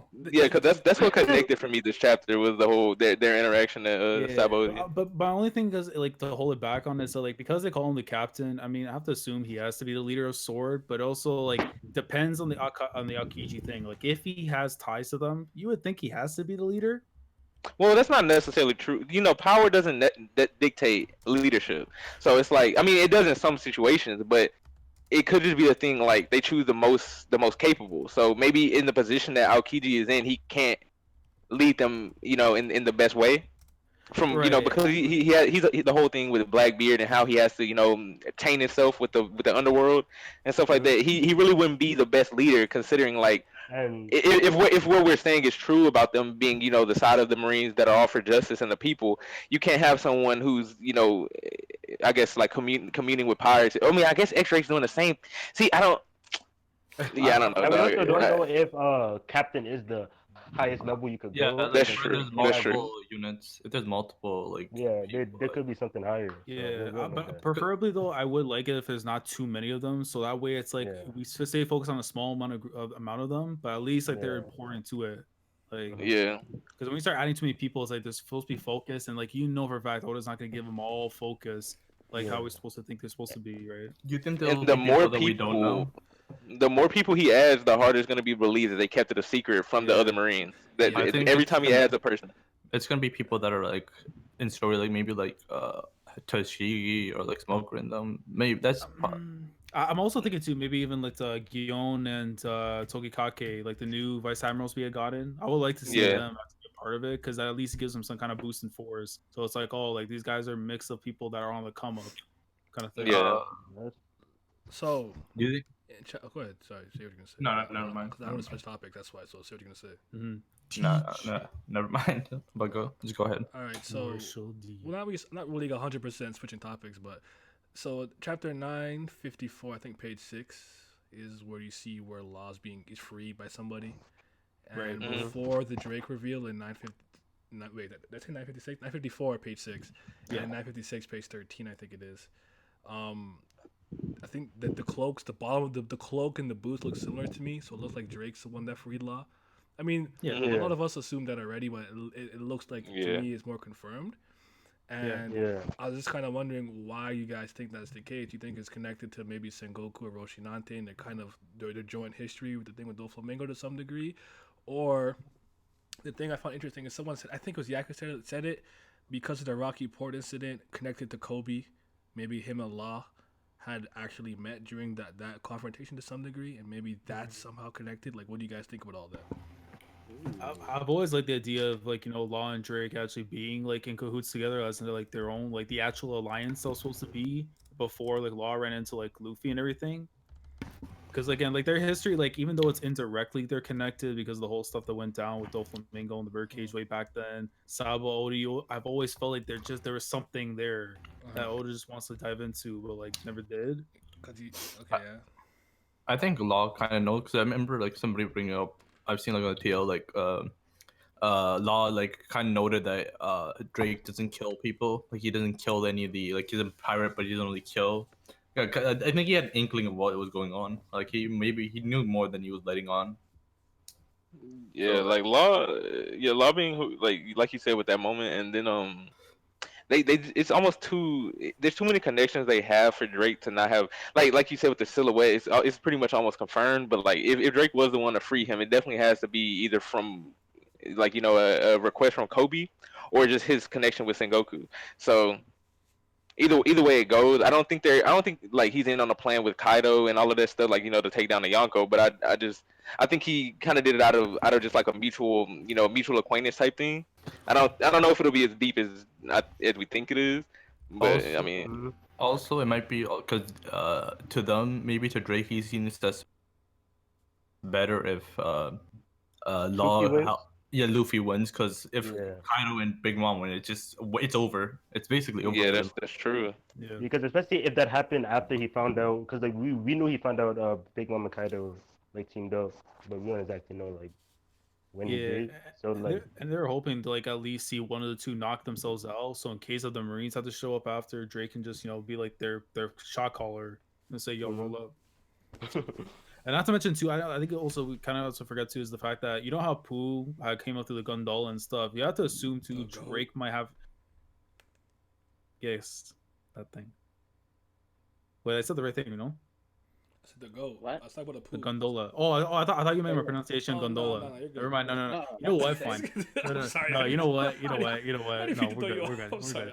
good. So the whole thing with the gondola and thing, right? You have to think that Drake might know how to use it, and would it be crazy? Let's say like he's able to get control, I guess, of like that underground port that leads him up, and that's how the Marines are actually able to get through. Bro, I didn't that say would the be Drake fire, part, but bro. that was my theory. I thought they were gonna come through the underground Yeah, because Orochi wants a ship with weapons, right? So like, if he wants a marine ship full of weapons and the Marines come in on that you're not ship gonna through see the all underground port, yeah, so you have to go underneath and do that thing. I would think that'll be. exactly. I don't think- That was my thing. What would be nuts would be just seeing Kizaru just pop up from the bottom and everything coming in and just start spraying dudes like. Dog, like Kizaru is like one of the more interesting admirals. Like He I don't he's understand. a wild card, bro. It's 'Cause like he- I love he's him, just- bro. he's the middle. He's not like Kizaru and Kuzan and Aokiji. And because he's the Akainu. middle, Kind of. Yeah. Person. There's like they have one side. Like he could be on either side or neither side. it's like he's a wild card. That's Yeah. my goat. He just wants to Honestly, throw you just hands, never man. know what Kizaru is going to do. Exactly. He'd be like, he's like, yo, you know what? I'm gonna go on vacation. Like he could literally just say that. I'm tired. I don't want to go. Nobody's stopping him, bro. Like he said, that man was ready to pull up on both of them. He did not care. You want me to go handle that, Sakazuki? But The leader I'm of sword is Kizaru. But I am hoping though Green Bull does go because this would be a good place to actually like Yeah. show what he's able to If do. there's gonna need come that. I a need point where that. there's gonna come a point where Oda dictates is too much, and it just makes it Well, it let me makes ask it you- was gonna say, Go too, do you ahead. think it would be overkill if we throw all three of the admirals here if we're facing off against two of the Yonko? I was That's actually talking about that a while ago. I was saying that like if the Marines do Overkill. show We up, need right? They have if the Marines show up, they have two situations they have to deal with. They have to deal with the alliance between the Yonko, and they have to deal with the alliance between Luffy and Law and the citizens of Wano. So yeah, so I feel like if they weigh their options, it would definitely be in their best interest for everyone to focus on the two Yonko, including like even if they have to. I don't know if they're just gonna stand side by side and fight together against the Yonko, but like if they do pull up, I would assume that they would focus all their efforts on taking down Kaido and Big Mom before they even worried about Luffy and the alliance. So I feel like that's what Oda is kind of gonna move towards if he's trying to make this war like the whole like how he was saying it's gonna be much bigger than Marineford. So Yeah. if we have So one war and then another war right afterwards, like with the Marines, that'll be wild. so if No, like but you can't have all three of them come to Wano because during Marineford, they had all three of them for just one crew and the Allied fleet for Whitebeard. So even if you bring all three of them with whatever backup that they bring, still not enough because it's an alliance between two crews now. I mean, but wouldn't that make even more sense for all of them to come if there's two Yonko? It would make look that's what I'm thinking. Like either don't come because even if they bring all three, He's in the not stay enough. home. Oh, so what you're saying is you let them tire themselves out and then you pick up the That's what I was scraps? pretty much referring to. Basically, like Yeah, I mean, Drake was there. The reason, like they said too, like they were hoping first and foremost that they would knock each other out. Yeah, For that's the good. last standing up, they just clean them up afterwards because like they're not gonna be at full health. Yeah. so Yeah, that would wait, be They're smart. spread too thin right now, dealing with the Warlords, anyways. Yeah, Yeah, that's that's like true. the only real That's true. problem too. And we don't even know if one of the admirals been sent to Mihawk because that happens. and It's no, like I- you stay but I, home. but I feel like for any of them, except obviously technically Buggy, but still, you need to send one. Honestly, that's like you have to send an we're admiral. pushing it. for him, If we're giving Weevil he's so ugly. I hate him. But if we're giving Weevil his respect, you can't. Who you sending? You gonna send like who? Like you gotta send somebody competent. I'm not even. Weevil has been watching everyone he's come in contact with, bro. So Yeah. even bro, Yeah. isn't Kizaru the one that hyped him up saying he was like a young Whitebeard? Yeah. Yeah. Kizaru, No, it's like Kizaru. That's Kizaru. it's got to be. yeah. So Kizaru, like, bro, somebody's like him just said like yeah, you're gonna have to send the admiral to at least. I mean, Kobe didn't seem like he was with the admiral, and he's handling or he's gonna try to handle. What if it's they Hancock. send the vice admirals that were gonna be admirals? You know those chiffon in them. Yeah. Yeah, Against Weevil, that might work, right? Yeah, Both both of them against Weevil. Yeah, that might. They're I mean, can it's a waste they- of forces. Hold on. Can't they I feel like also hold on, send hold on. Sengoku or Garp? I feel like it's a waste of forces if you're just sending like these people and these fucking Marine soldiers to go get them. Like if you are really intent on capturing these warlords, you need to send someone competent could bring them back. I'm not even necessarily saying you have to send a Fujitora type character. I mean, for Mihawk, I mean you gotta like there's this. You just gotta go all out with Mihawk, Who bro. did You you gotta said send like Akainu, like man. like I don't want I don't Like want how you gotta go for that. But like I said, like you think with the military draft, and they had these Right. kind of admiral tier characters hiding around somewhere in the Marines, and we speak about like Triton and was it Momo Usagi, the pink. There should be the pink more of them, rabbit, you would think. who they were considered candidates to be admiral level. Maybe there are some vice admirals and other Marines who are teetering on that admiral level. Like you gotta send somebody that capable to go after them. So it's like Exactly. And not to mention too, Nia, like the fact that they moved their headquarters to like New World and everything too, like you have to think if you're gonna be stepping into the land of the Yonko, their territories and stuff, you got to be prepared. And the They military actually draft, said like in the military draft too itself, I think would be a waste if all it was just to just like get the other two admiral spots filled in. Like you have to like boost your troops. yeah, they actually said that the Marines are the strongest they've ever been with Yeah. Sakazuki at the head. And So we haven't really seen like the other ones. So yeah, it would be a good chance to actually showcase these other vice admirals they got. but will he do it? Let's see. But I do think his portrayal though of them hasn't been the greatest, honestly. And like even looking back, honestly, I think they showed Aokiji way too early. They should have just gone with the vice admirals during the whole stuff at Davy back. But Yeah. the only reason why I'm okay with it because you have to think about the reason why they did it was his connection to Robin in the past. Yeah. yeah, definitely, yeah. So And that's I like the hear what you're big thing saying, too, yeah. But he didn't really do much. Like he kind of washed the monster trio, froze Luffy. Yeah, it's the no. expectation, He yeah. walked away. Like he didn't even know he did. Yeah, I mean that's the expectation because it's the admiral and stuff. But you would think too, if you threw a vice admiral, like it would do the same thing. But I understand definitely because of the Robin thing. If you didn't have that, then it's like, Okay, you throw someone else, but obviously, yeah, because it's the whole Robin situation. Yeah, I agree with him. I didn't say Weevil was close talking about Kizaru. I don't even dislike Weevil. He's just ugly. Yeah, he got to get that surgery, man. He's Sorry, brain dead. I don't know. Like Sanji could help him out. I gotta that's what I don't say, get. Sanji need to kick that man. Bro, that man Yeah, got fast. that man got surgery and he's still ugly. Does Oh, anybody you else talking about know his scars and Oh, shit? oh, Yeah. Duval? Yeah. Ryu. so let me ask you Weevil. guys two questions. We'll start with this one. What's your general impression of the Marines as an organization, as a unit? Like, Overall, Yeah. and, Are you I'd say like impressed, okay. unimpressed? Like, what do you think about them? To be honest, like man, they're like only the Marines are like the overall like like world government or just the Marines. I guess everything. Just go ahead. Everything.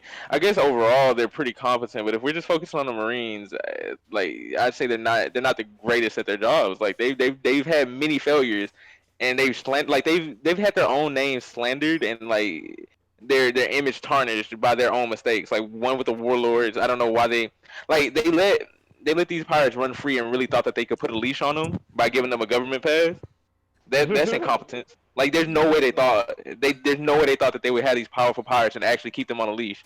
And then there's a whole situation with Whitebeard where if Ace hadn't turned around, that would have ended in complete failure.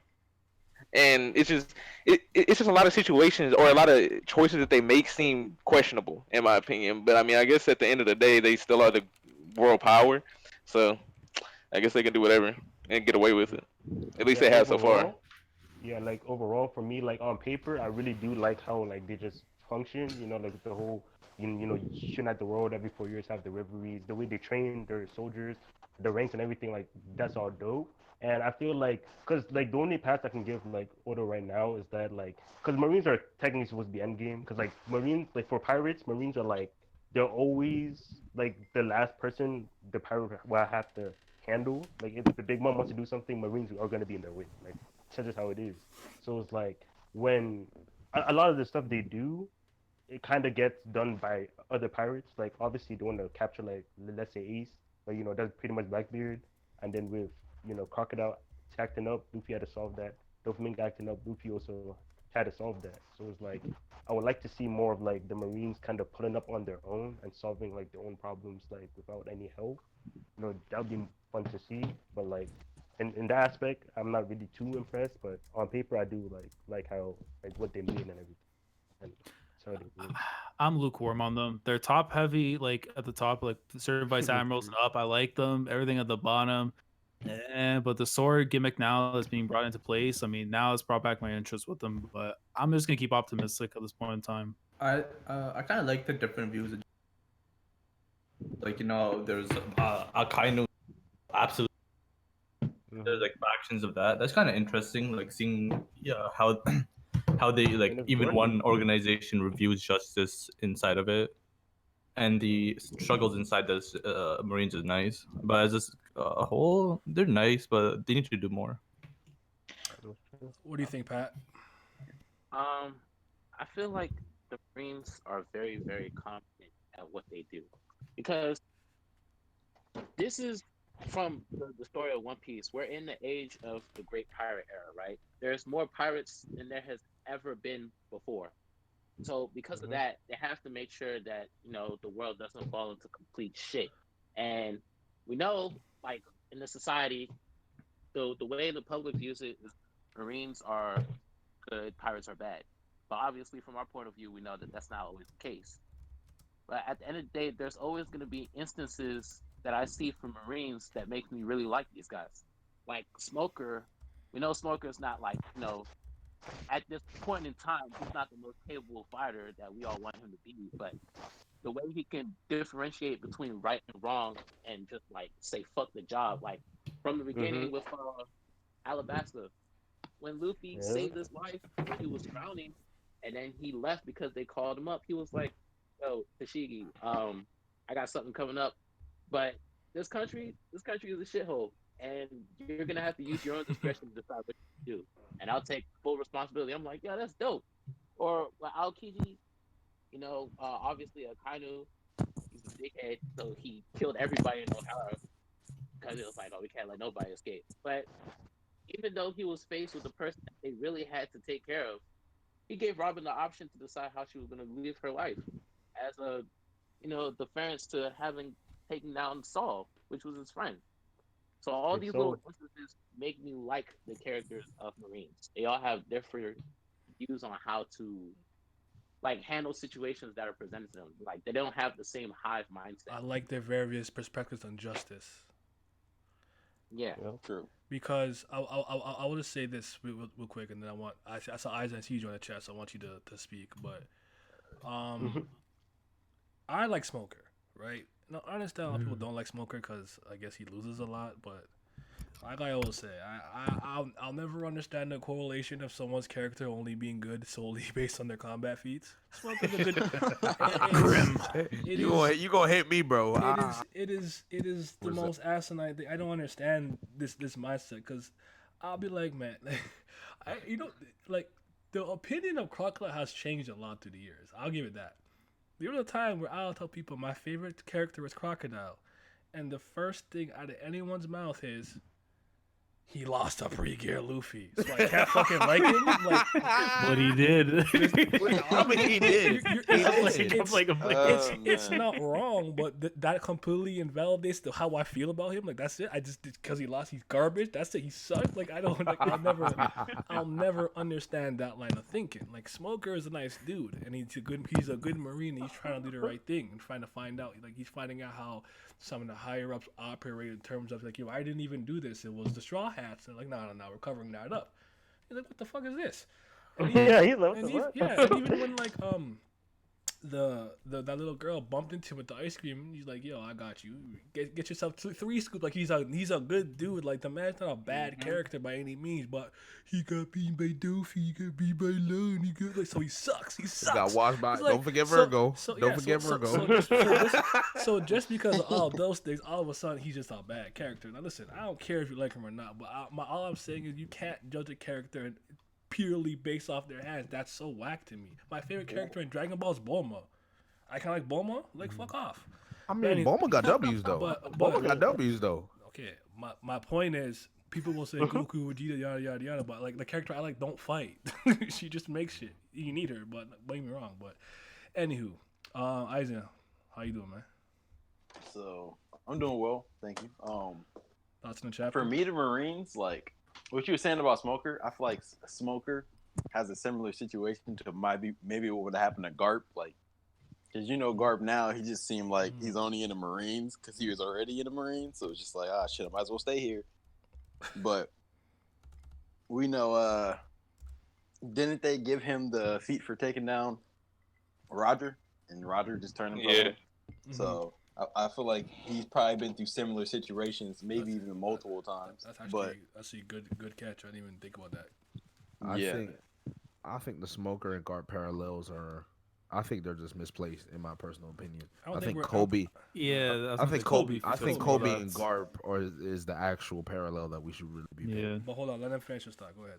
Oh, hey, yeah, my bad. But besides that, one of the issues that I have with the Marines is like, if the Yonko didn't fight each other, the Marines will get washed, like without a doubt. And it's just But like that's oh my bad. Go ahead. I feel like as something that's supposed to be holding the world together, you should definitely be a bit more on top of your game, because all it takes is like two of them to hop together and you'll be done. Like, if you get what I'm saying, like if two of them just decide, let's just take these niggas out. Then Yeah, but I don't see how that. But that doesn't necessarily correlate. Go ahead. I was just gonna say that's why they moved their base to the new world, because like they're keeping tabs on shit like that, so it doesn't happen. I mean, it happened, but that's what they moved their base over there for. Yeah, and it's not necessarily there. Like, it's not the organization as a whole's fault that if like two of these Yonko got together, they would win. It's just how it works. Like they can't just all of a sudden overnight have the strength of these Yonko. So like, for example, how it took 3 to stop Whitebeard and his allied pirates.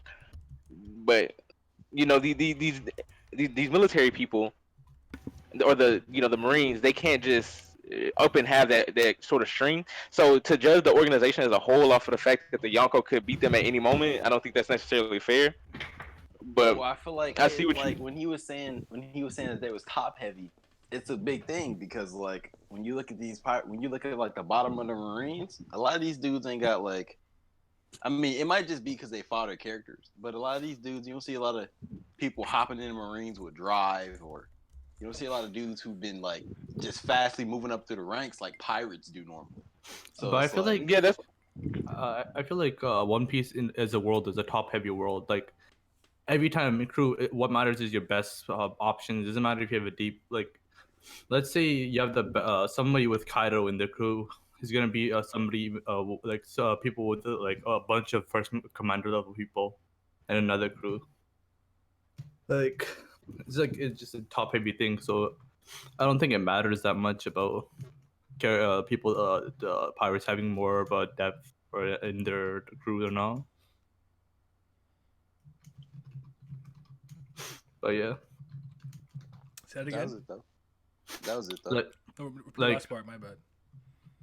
it doesn't. Yeah, it doesn't matter if there's depth or not. Like pirate crews at depth, because it's top heavy. It matters what your best 3 or 4. yeah, just in the story of One Piece, period, in any crew or organization, the top is always the strongest, and the bottom are just the characters that don't matter or are like weak. It's just how it is in this world. So that that kind of goes for everything. It's not just the Marines. Yeah, and also it's like the Marines also are in charge of doing a lot more than just fighting. So like that's more a lot of the fodder characters just like they're kind of there to maintain kind of like patrol and stuff like that. So they do I guess Yeah. need them, but yeah. In my personal opinion, I understand. First of all, I just want to address the Smoker thing. Like, okay, Smoker's a character. I think he is a good, wholesome character. He has very good morals. He has a very strong characterization when it comes to the One Piece story. When it comes to feats, however, he's trash. I consider Smoker. But like that's like hazard, bro. Like no, Pete- I'm Pete- gonna be real he- with you. he was working free time skip, But bro. we already saved I'm it, sorry. though. I'm just gonna be real with you. Where Smoker. they at? He was working free time skip, bro. No, okay. Pre-time skip means nothing because Krillin was working in Dragon Ball, but look at Krillin in Dragon Ball Z. All right, what? Hey, bro. Smoker is the Smashing Krillin. hot girl? Hold Smoker on, is hold the on, Krillin hold of on. the- If he didn't die, no SSS one. I mean, but the difference is you die in One Piece, I'm you talking- actually did. I'm There's talking no shit, Dragon I'm talking Balls, shit, bro. I'm talking shit, I'm talking Yeah, shit. I know you are, but I'm just trying to tell you, like, look, man. Well, Smoker in terms of actual relevancy, in terms of status, power, Dude, influence, I got you. is garbage. I got you. He got a better Relevancy, In he terms of a he made the character, Chichibukai. in terms Chichibukai. yeah, no, Shut him out of here. He I got a get- medal in Alabasta. Come on. I understand, but it wasn't deserved, and that's the point. He didn't do nothing. All right, Luffy Crazy, beat Crocodile. This is like- All he was there. Look, my man. He he's told the supposed to- girls to eat shit. That's a feat. Okay, that's fair. It's a feat, but think about it, right? He's a Logia type. When Yeah. Luffy burst through that bar when Ace was chilling, the Smoker was there. Luffy hit that dude. So you mean to tell me Huh? you Oh. you remember when Luffy burst through the bar and he hit Luffy? Yeah, You a man. Logia and you getting hit by Luffy? Turn your You mean to Logia tell me that on your him. observation Haki is not at a point where you not let Luffy face Bro, you because Oda you a didn't even Logia? know what Observation, hockey was back yeah. then, bro. Oda didn't have no observation actually back then. Oda didn't even know what that Exactly, shit was. Exactly, because he's Oh, trash. And what nah, happened to bro. Crocodile, though? And what happened? I mean, and what happened Shanks to didn't have Crocodile? arm and haki with the Sea King, so you're right. I mean, what you mean? What do you mean? What do he mean? Shanks, Shanks bro, ain't Shanks no let his Logia. arm get bit off. Shanks ain't no Logia though. What you mean? I mean, He that let- nigga Arm Ace and can't haki, have though, arm and he hockey against couldn't smokers. use it. So. I mean, if you make Oh yeah, See, Ace listen. did. Yeah, you're right. so listen, my man had an investment. Shanks made an investment with his arm. He said, "Look, I'm Alright, bro. gonna put my Nah, arm. dude. I'm gonna put my arm Back down to in Smoker. investment. He's gonna get like what, maybe like $3 on the dollar, bro. You know what I mean? He was I like, mean, but like, don't tell me that's Virgo. Don't tell me you in here. Oh Morning, my niggas. yo. Oh, no. Nah, yeah. how you let this nigga in here? Why did you let this Nah, nigga in what here, are we bro? doing, man? Yo, Naya. Take it out. Listen, man. why y'all gotta do my nigga Virgo Hey, like that? dog? Listen, man, Wait. yo, get him out of here. What did you Talk do? about Smoker. Bro, Some leave Marines me alone, were bro. I just came in here with some medium dick energy. All right, we Gucci. Yo, we gotta get him out of here. medium what? He said It's entirely too late for all this, but keep going. With Pack on Smoker though, it's like Smoker was about to get promoted because he allegedly took down Chichibukai, right? So that's what happened to Kobe. All right, Shimu. I didn't hear what you said. Can you say that What? Now I'm saying that Smoker. Hey, we all thought it last said it. No, I'm saying run that back, bro. Yo, run it back, please. I'm saying that Smoker was about to get promoted to what vice captain for allegedly taking down Chichibukai, like Crocodile, Mhm. right? And then Oh, Kobe yeah, did but it, but I'm go through the not- same thing. Well, he got the role of Commodore, no? Hey. Oh, it Rear was. Admiral. All right. Yeah, Hey, Commodore was right under Vice Admiral, right? No, No, it's Rear no, Admiral. no. Well Rear underneath. Admiral. Well below. underneath. What's right under Vice Commodore, Admiral? Rear Admiral, and then Vice Oh, Admiral. okay. Yeah. Oh, y'all said well under, like it was 3 ranks. 5 ranks? Commodore is above the captain, as far as I remember. Yeah. Okay. I mean, like I said, there's nothing wrong with Smoker as a person, as a human being. Smoker is a good human being, a I'm good just person. I saying. think what you were all saying I- earlier in the podcast. But Oh, basically, yeah, you're saying he's This a nigga cool energy different. character, but he just can't throw hands. Like that's what you're saying. Like he can't basically throw saying hands. This nigga everything JD's Naya energy said. is so different right now. No, bro, he is Krillin, bro. I'm trying to tell you. Nah, bro. Really? Yamcha. Bro, didn't you call him the Yamcha of One Piece? I did actually. I did call him Yamcha. Yeah, One you Piece. can't call him Krillin because like Yamcha's the worst. Krillin's actually like. No. Yeah, Yamcha would do something like get bodied 3 times in one arc. Only Yamcha. I mean, Krillin gets smacked around. Krillin gets smacked around, but he don't just be dying out of the blue like that. Krillin got moves though. And Batman. Smoker lost. I mean, Krillin got Smoker finna die destructo of disc. at lung least. cancer at 35. He lost. damn, Bro, bro. he's smoking so, bro. He good. Okay, so look, like How White many Blow. nigga got 4 cigars in his mouth at all time? Hey, look, you gotta look at it like this. Like Krillin didn't die to 18, but Yamcha died to like 19 to 20. So You hate to see it. You do. feet, feet right there. So like, if you think about White Blow, right? You think White Blow when he hit, that's basically destructo disc. That did nothing. White Blow is his destructo, disc, Yeah, white blow when it hit him was like when Destructo Disc hits Perfect Cell. and nothing happened. Nothing happened. Virgo stood there and said, "Are you done?" Are you happy, Smoker son? Disappointment.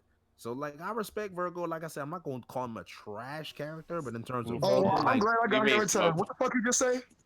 I'm not gonna call him a trash character, but I will call him trash when it comes to fighting for sure. Excuse me? You're not gonna talk- Are you mad you're because you not- put your favorite character's femur on a sweatshirt? Excuse me, who? Sanji?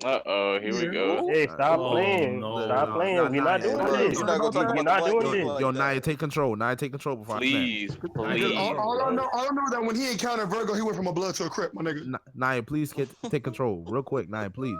What are you talking about? Naya, this is your string. Yo, why is Naya not talking? Naya, come on, bro. That man Naya eating popcorn right now. Yo, He Naya, ain't where you worried. at, dog? Naya says he's taking a drink. That man in the bathroom, Hey, bro. I'm gonna do it Wait, tonight. What he wait, did on my wait, stream. wait, This is wait. my stream now. Wait. We here. We praising Hawkins. He go. I heard you got yelling my name. I was in the fucking kitchen. What? Yo, this I he's told you he was slandering, making he's slandering popcorn. Sanji right now. I'm He about to was go calling crazy. you for help because he don't know how to defend himself. No. I'm about to go crazy. Just Naya, just take control. I ain't gonna do it, bro. Are we guys? This is your Anyways, let's go to the next topic. There Sorry, you go. I was getting Yeah, it wrong. go ahead, my I bad. was- I'm done talking about how Virgo put his favorite character's kneecap on a blouse. Yeah. Okay. Bro, Where's that Virgo right is now, so though? wrong. Dead. In the grave. Exactly. Virgo In in the grave. pieces. All right, What's the next everybody, shut the fuck up. Thank you. All right, so we spoke about the Marines. Now I want your general opinions and what you've seen from the Yonko so far. How do you feel about them? And then after that, I want to talk a little bit about Act 2, a little bit about what we want to see in Act 3, and then we'll call it a wrap. All right. But yeah, That sounds like 2 hours worth of content. I'm not fucking streaming 2 more hours. I promise y'all to shut the fuck up. Shut the shit off. You wouldn't even see a goodbye or nothing this week, but just turn off. Bye-bye. Be in the middle of talking about a You young. know, talking the stream just I'm gonna start with you, Pat. Okay.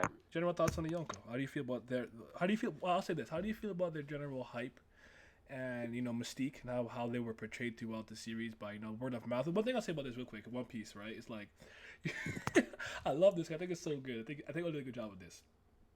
where you hear like you said you eat blue, and they see a devil fruit, and they're like, I can't believe it's real. He called it the Grand Line, and that's just commonplace to the point when we're not even seeing the talking crocodile. Luffy's like, yo, if this shit is shocking you by this point, you just not, you just gotta do better, Rami. You just gotta do better. Talking crocodiles is the least of your worries. You know what I'm saying? Where it's like the different places in the One Piece world have all of these rumors and hearsay about so many various things. Where you hear about like the Grand Line, you call it, you know, they like, oh, they call it paradise, oh, they also call it this. But you hear it, but then you learn about, you know, the New World is like, in comparison, the first half of the Grand Line is a paradise in comparison to the New World. So there's all these legends and rumors and myths about all these various things. So about the Yonko, from what you've heard and thought about them for a long time to what you've seen so far, how do you feel about them, Pat? I feel like all the Yonko have gone above and beyond my expectations from what I thought they were like. Okay. When it comes to just from the sheer power standpoint, like we knew these guys controlled the sea, but we didn't know like why that was the case when it comes to like just straight power. That's just from the power standpoint. Based on what we've seen from Big Mom, let's start with her. She is literally a tank. Like nobody can even scratch Big Mom when it comes to just trying to put a lick on her. She forearmed Luffy out of Gear 4. Like that's just fucking insane to me. Mm-hmm. And then when they were being chased by her in the seducing woods, she used Ikoku's sovereignty, which was the move that Dory and Broggy combined did so that they could get Luffy and the Straw Hats out of Little Garden and their weapons broke. She did that by herself with just the casual swing of Napoleon. Like that's fucking crazy. With Shanks, we haven't really seen much of Shanks, but just the fact that he was able to come onto Whitebeard's ship and then the ship was breaking just off of his Conqueror's hockey, that's also insane. And Kaido, when Luffy tried to step towards him, he like all the hits that Luffy was putting on him in Gear 4, that was just The sign. Yeah. what? Like Luffy was going all out, and he was just like, "Man, that's all you got." Like my man was disappointed. I'm like, okay, all You're these different. guys, they're fucking insane. And Teach, I don't even think I have to talk about Teach. We all know what he's here for, and Whitebeard.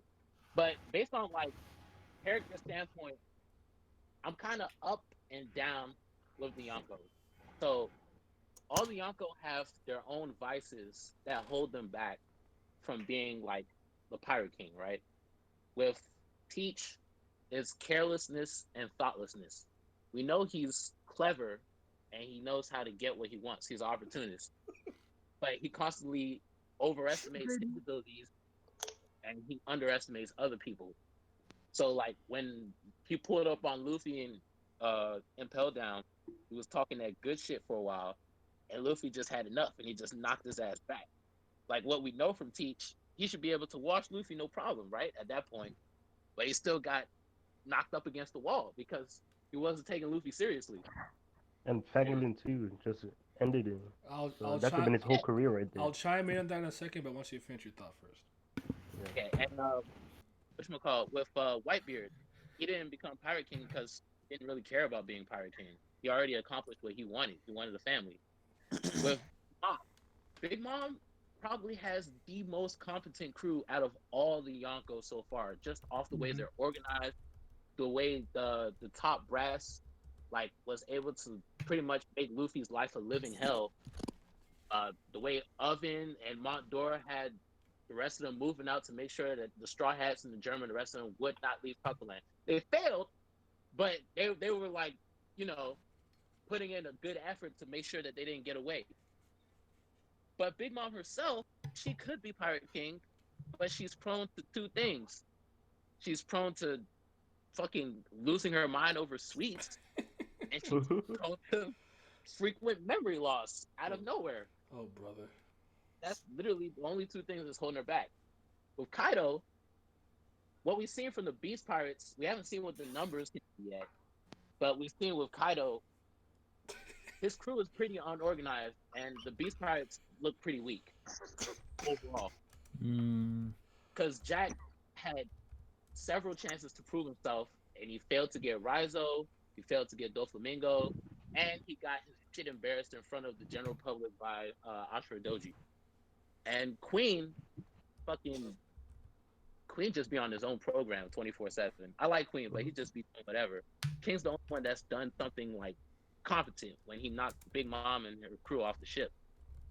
And Kaido himself, all he does is try to kill himself every day and drink 24/7. He's not serious about being Pirate King. So from just as characters, I like that they have vices, and I like that they have like some sort of goofy quirk because that's what makes One Piece One Piece. They're up and down for me. But from like just the power standpoint, they're all above expectations. Like these guys are monsters. Okay. Virgo, what do you think? He gone. Im took him out the game. Oh, okay. Last, go ahead. I mean, a lot of things that Pat said, but for me, like, again, the only one I really don't care for, and if she had a heart attack right now, I'm saying please take her. That's being Lin Lin. I don't care for her. I was afraid. I'm like, yo, like Fisherman Island came around, we finally got to see her. I'm like, okay, bet, that's awesome. Whole Cake Island happened, and her crew is good. I think that, like, the whole scope of like the whole like the ranks and everything, like how they're all done, these commanders and stuff, all great, everything. I can't stand her personality. Yes, she has the power, the authority, all that kind of stuff, man. But I'm so sick of tired hearing wedding cakes. I'm so sick and tired of her having her like tantrums or whatever.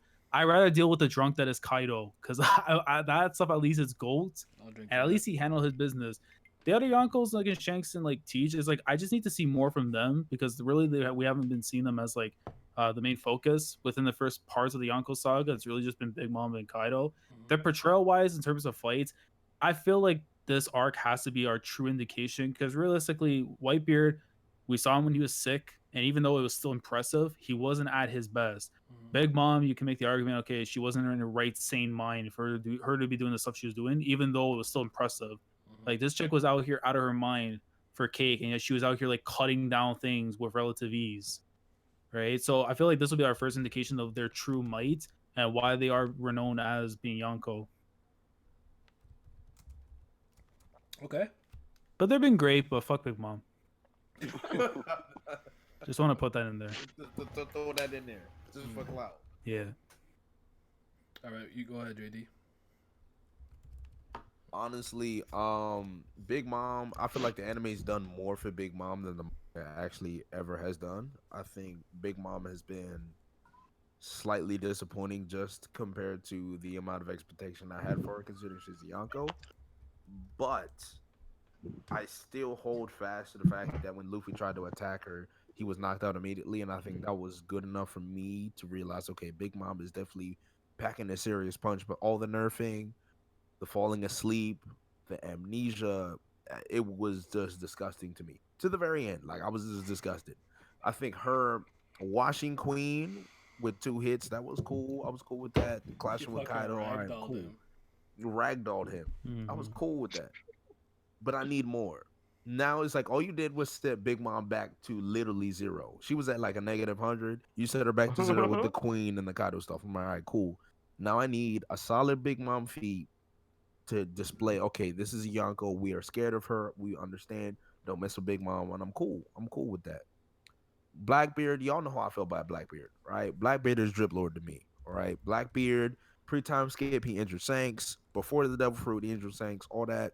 He took out Ace, the Dark Devil Fruit, the speech in Jaya, getting Whitebeard's fruit, becoming a Yonko, the whole war with the other Whitebeard.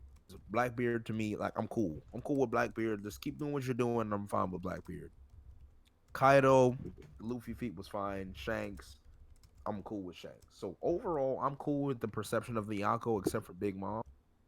Big Mom needs to get to their level, and I'm disappointed with how Oda's treating Big Mom. I don't know this whole trend with Oda and female characters. I hope it. I'm just hoping that it actually becomes something where I don't have to complain about it before.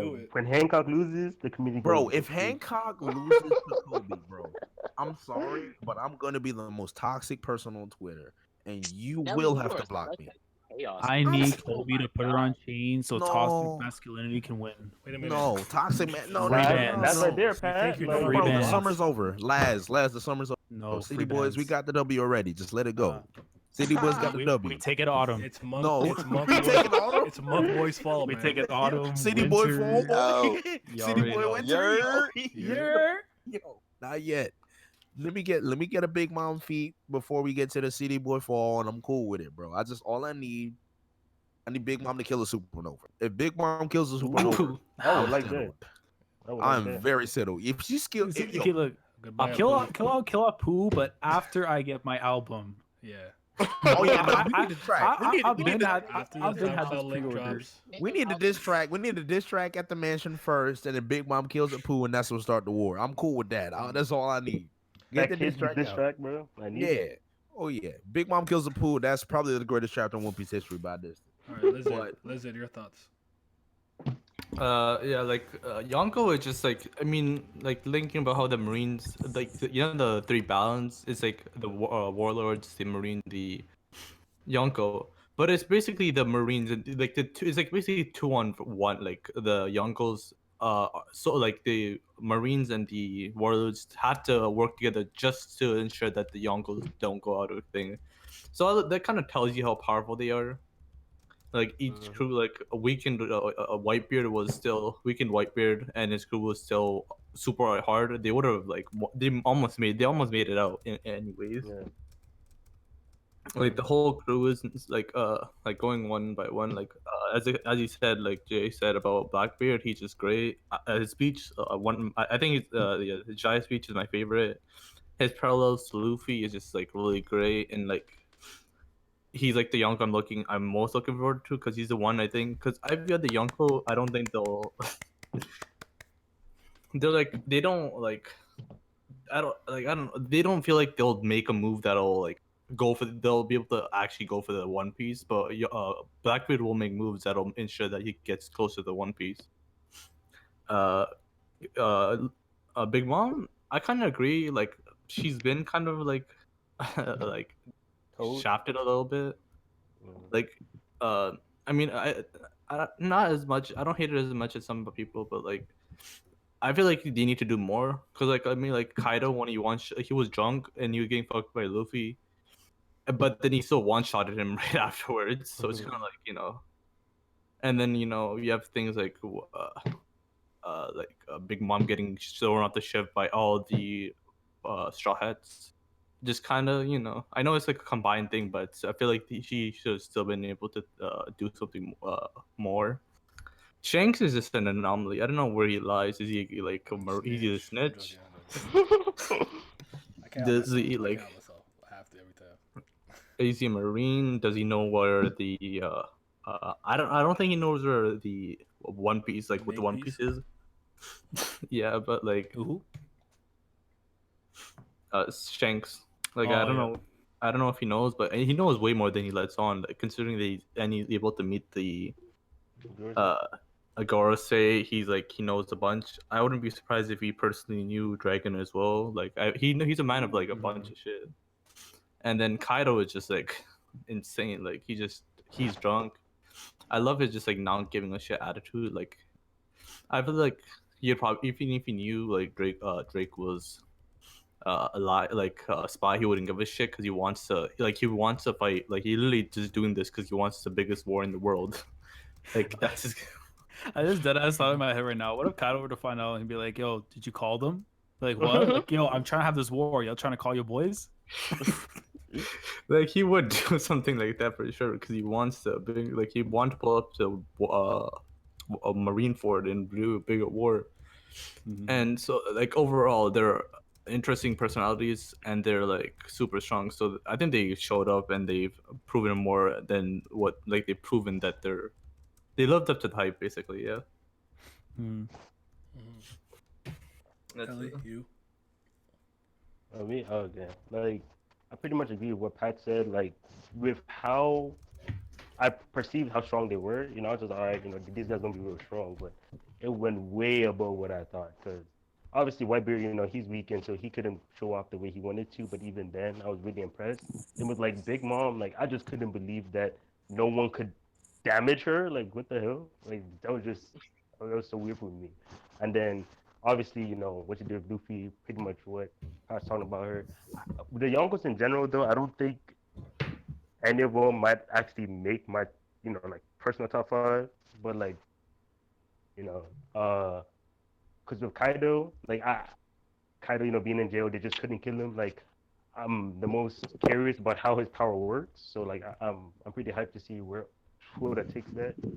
And then with Blackbeard, yeah, I love his setup, like his villain setup with how he goes from zero bounty to, potential like end game he could be, even maybe even top one, top two. Because usually the way Oda writes, like especially some antagonists, like they don't really grow. Like there'll be like bars that Luffy has to get over, but like Blackbeard really is growing like quite along everyone else, and he's not like Kobe or like a Marine or something. He's like, an actual pirate that we're gonna have to fight way down the line. And oh, yeah, with Shanks, yeah, I like the mystery behind Shanks, even though I spent him all the time. But like, his backstory could be like top three of all time. Like that dude has like the stuff that when we learn just like where he came from, what he's doing, his mindset, all of that, like that could actually go crazy.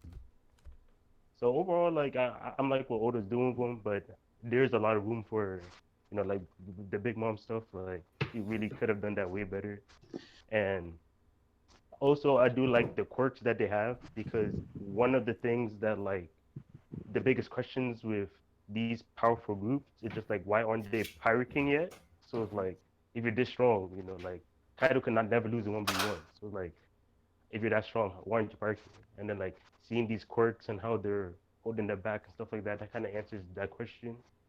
So I feel like they're a good group. I like them. Definitely could have more work, but I'm happy to see where they're gonna go. Who's left? Is it you, Aizen, and Torian? Just you two left? Yeah. All right, go ahead, Aizen. All right. So first, I just want to say, Shank's out here, big fact. Got the one hockey arm out here. Facts. He might as well have an orb like Phantominium. But Speak your truth. Go ahead, King. Speak your truth, King. Go ahead. nah, but you mention the orb every time. uh, but Off the bat. Shanks is one of my favorites based off just like personality.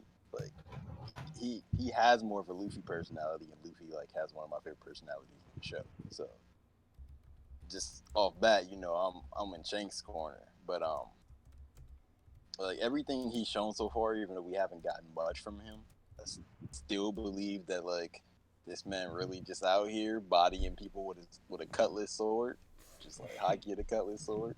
So for Kaido, when you was talking about him getting jailed and in prison, only thing that kind of like made sense to me is like, like how Enma can cut him, and it's like not a supreme grade, but a great grade sword, or probably one of the only swords that ever cut him. Like, I don't know, I just see it like they probably tried to execute this dude like a normal ass person. He really tried to pull out a guillotine on him, but it just never worked. Like, they like, we only could kill him if we take his head. All right, how we gonna do that? Just,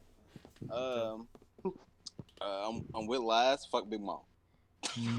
You're Yo, this Big Mom slander Lin, cannot Lin, continue, bro. Look, Come all right, on, man. Bro, it can't Look. continue.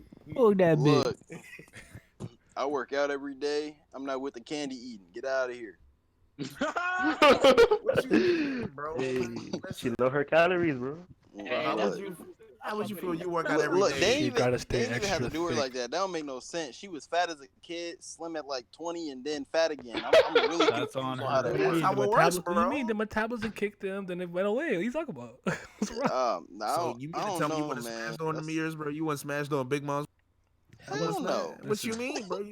I don't have a choice. If she wants, Bro, if she wants the hammer, You didn't I have a can't- choice. Yo, I Big don't Mom have a raping choice. niggas out here. Yeah, Big Whoa, Mom raping oh, niggas. You is she wildin'. really You was. think Big Mom raping me? I got the best hockey in the series. Stop it. Oh my god. You don't get you. You see this name, Eisen. Stop it. You know what? You know what? I'm gonna concede. You right. I'm gonna Yeah, concede. you got it. Keep going. But Nah, but I like Blackbeard because Blackbeard's like it's almost as if I wouldn't say he's a rival, but he's sort of a rival. Luffy's foiled in a trying to- lot of ways.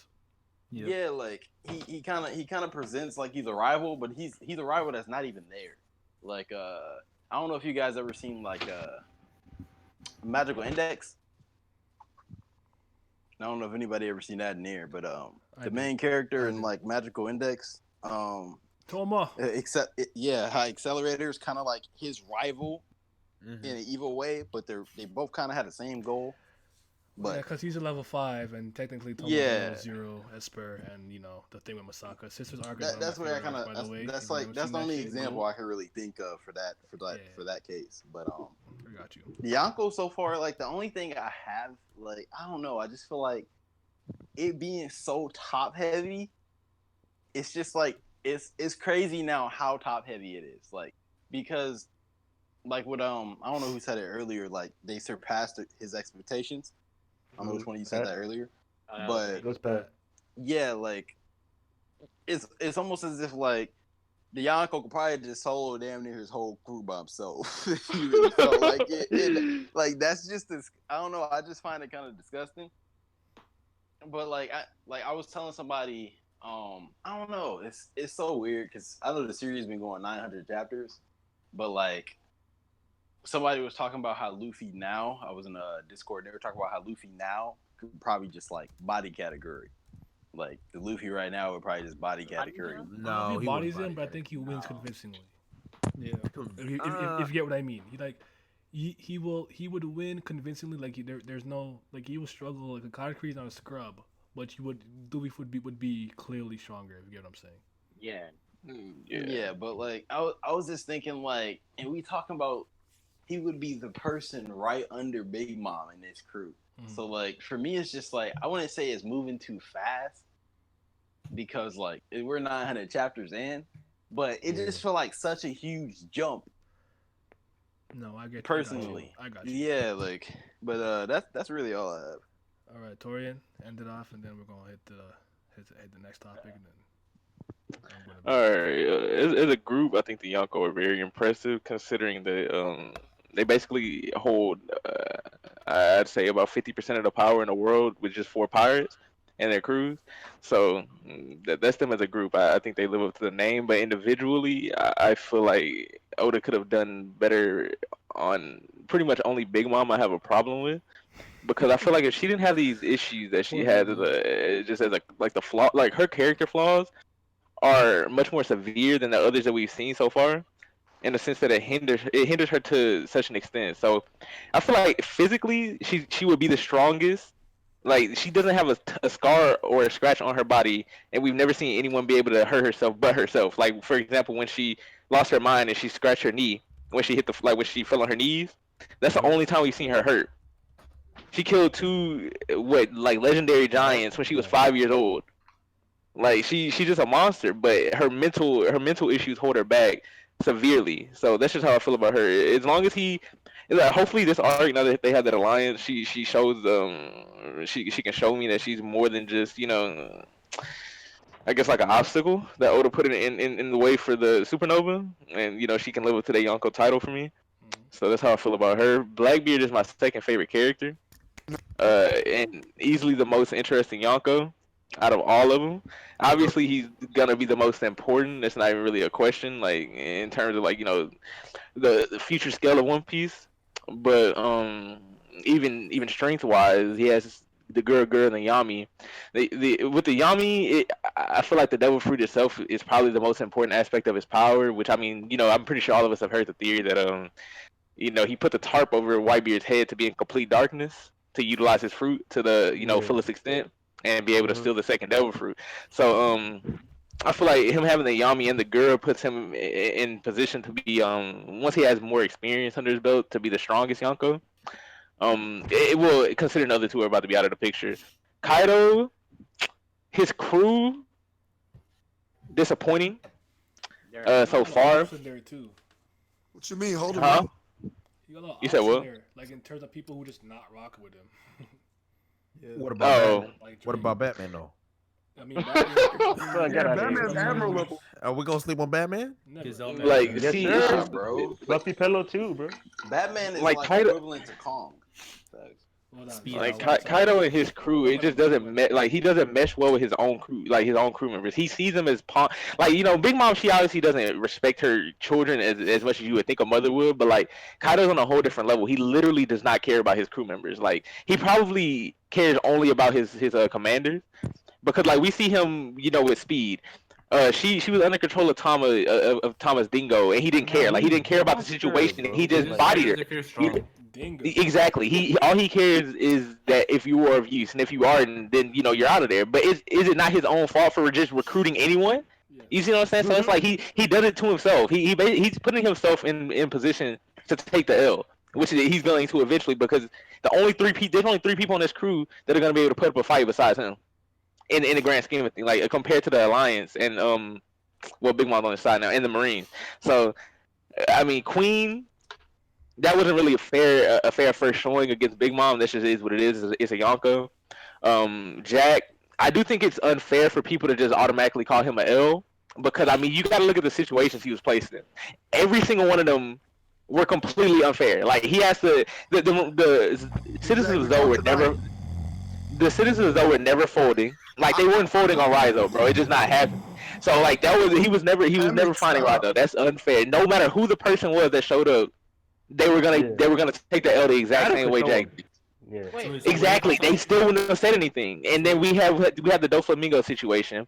Doflamingo was being guarded by 3 admiral level characters. Who expected Jack to actually come out of there with Doflamingo? Nobody expected it. So what are your thoughts on the Yonko? So, nobody told him to go after Doflamingo. He chose to Nobody. do that. But That's I think Dofi, people lose Wait, that. wait, lose no, nah, that but the in thing is translation too, with is me. like Hold on, with hold what on. Dofi means to Kaido though, is like, can Jack really just stand there? Like that's kind of rude.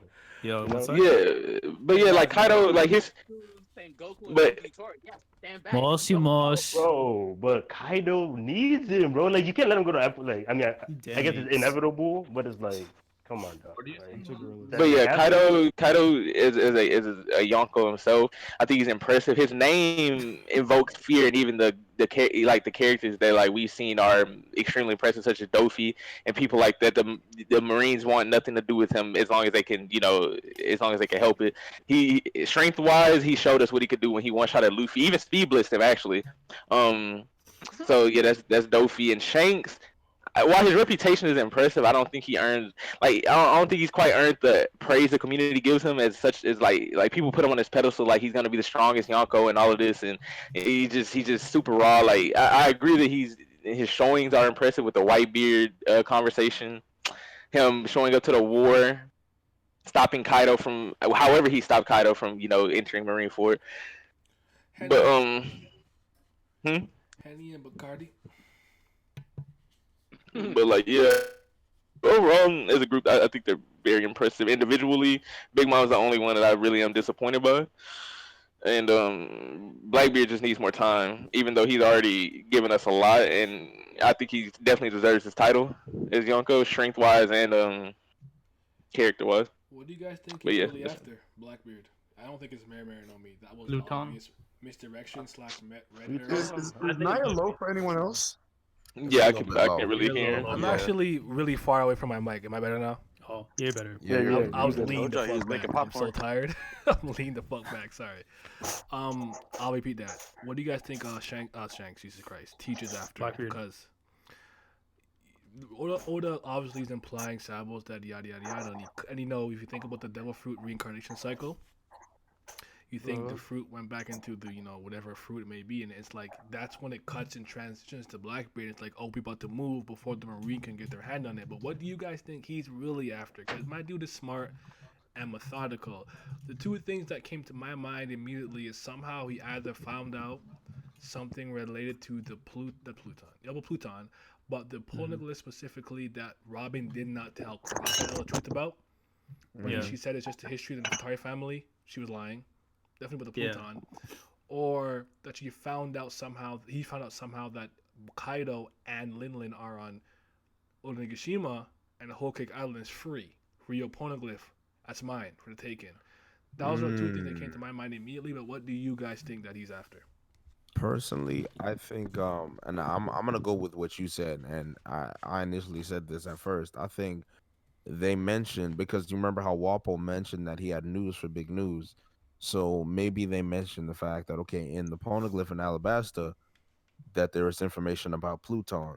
So Blackbeard reads that and it's like, okay, we're gonna go to Alabasta, we're gonna read that poneglyph, and we're gonna go and find Pluton before the Marines can, because now it's public news. Which means because Shanks warned the girls, say, okay, there's a power I want you to be warned about. So maybe he warned them about Blackbeard. He finds out, okay, Blackbeard is going after the ancient weapon. I need to stop him. We have a Blackbeard and Shanks clash in Alabasta, all about Pluton. I was spreading your gospel on Okay, silver shit. I was also thinking to the same time, Right. maybe I don't. No, go ahead. Go ahead. What's up? I was just gonna say I don't want to cut that theory off. It's a good one, but this is just like for me. This is what I've always wondered in One Piece. If Blackbeard is going after the Poneglyph, which I don't think he is, just because of this reason, how is anybody going to read them? But That's exactly what I was wondering. Wait, Robin is wait, the wait, only. wait, wait, wait, wait, wait. Blackbeard has the That's the voice with key. all That's things. the key. That's Go ahead. not the point, though. Shut up. You still need to have them get the rubbings or whatever the case, and then Exactly. you figure that out after the fact. You still going to Exactly. need them to find out what Raftel is. So But that, you Yeah. get And all that's the my rules point. and lifts you need, Wait, and don't then the you go, three-headed- you know what? Nico Robin could read these, yo. You know what? Let's kidnap that bitch. You know what I'm saying? Like there's Can- so many things. can- There's so many. Why she gotta be all that? And it ties into the story. So like, Can't- I said there's like a clan that could read them, like the three-eyed clan or something. yeah, Like the one that Pudding's a part of. Like, exactly. I feel like Blackbeard would know. So like, or the he'd mist, be- or like the whole thing. Remember how we I feel like the, Blackbeard. don't we found out like how like Gold Roger can be able to like read or like because the voice of all things, I was able to decipher like the poneglyphs. Would it surprise you if he has it? It wouldn't. Blackbeard is showing Anything that Luffy has would not surprise me if Blackbeard has Peril it. Black- would have it to, would no. yeah. But it's just like the way the Blackbeard has been portrayed throughout the story. He is literally, he's the peak of what we should expect Luffy to be at. Like I think he is the ultimate antagonist to Luffy because they literally have the same type of will. They have the same type of ambition. Blackbeard's gonna get whatever the fuck he wants, no matter the cost. He killed Thatch. He killed Whitebeard. It doesn't matter. Blackbeard's gonna get whatever the hell And he wants. inadvertently killed Ace. Literally. So it's not He's going to the be a catalyst. surprise. It's not a surprise that he will have the voice of all things. It wouldn't be a surprise if he has somebody who could read the poneglyphs already. I'm You just thinking know? that as a counteract if he doesn't get Robin afterwards, because then that would be interesting if he had himself and like he's just literally waiting till everyone else is on the move before he does something, because that's something Teach would do. He's not going to make a move while everyone's like situated. Exactly. I think the thing about Teach a lot of people don't realize is like I think the reason why I really like him, he strikes me as a real character. He's extremely Opportunist. cocky and overconfident when ultimate. things are going his way. Mhm. And the moment it's not, he's like, nah, that's not it. And he starts bitching. He and just whining, bounces. right? He's just out of And here, I find dog. that most people are kind of like that. But the thing about the Teach that I always found really interesting is I always saw him as a caged beast. He was this guy who was always ready to kind of bare his fangs at the world, but he just didn't have what he wanted. And what he needed to even begin what he wanted to do was a Yami Yami no Mi. And lo and behold, Thatch gets that fruit. And what's the first thing he does? Murders that nigga in Clap cold that Fucking blood. body bags that nigga off Takes screen. that fruit, and from that moment He had on, to add Nigga that didn't in even there. think twice. You got to. You got to add the off screen in there, bro. yeah, but think about it. From that moment on, what has he done? Nothing but accomplishment, followed by accomplishment, by accomplishment, After accomplishment, by nigga. accomplishment. Body in it, All everything. he did was win, and get to the spot of a Yonko in like as quickly as he did. As soon as he got the one thing he needed to start the journey.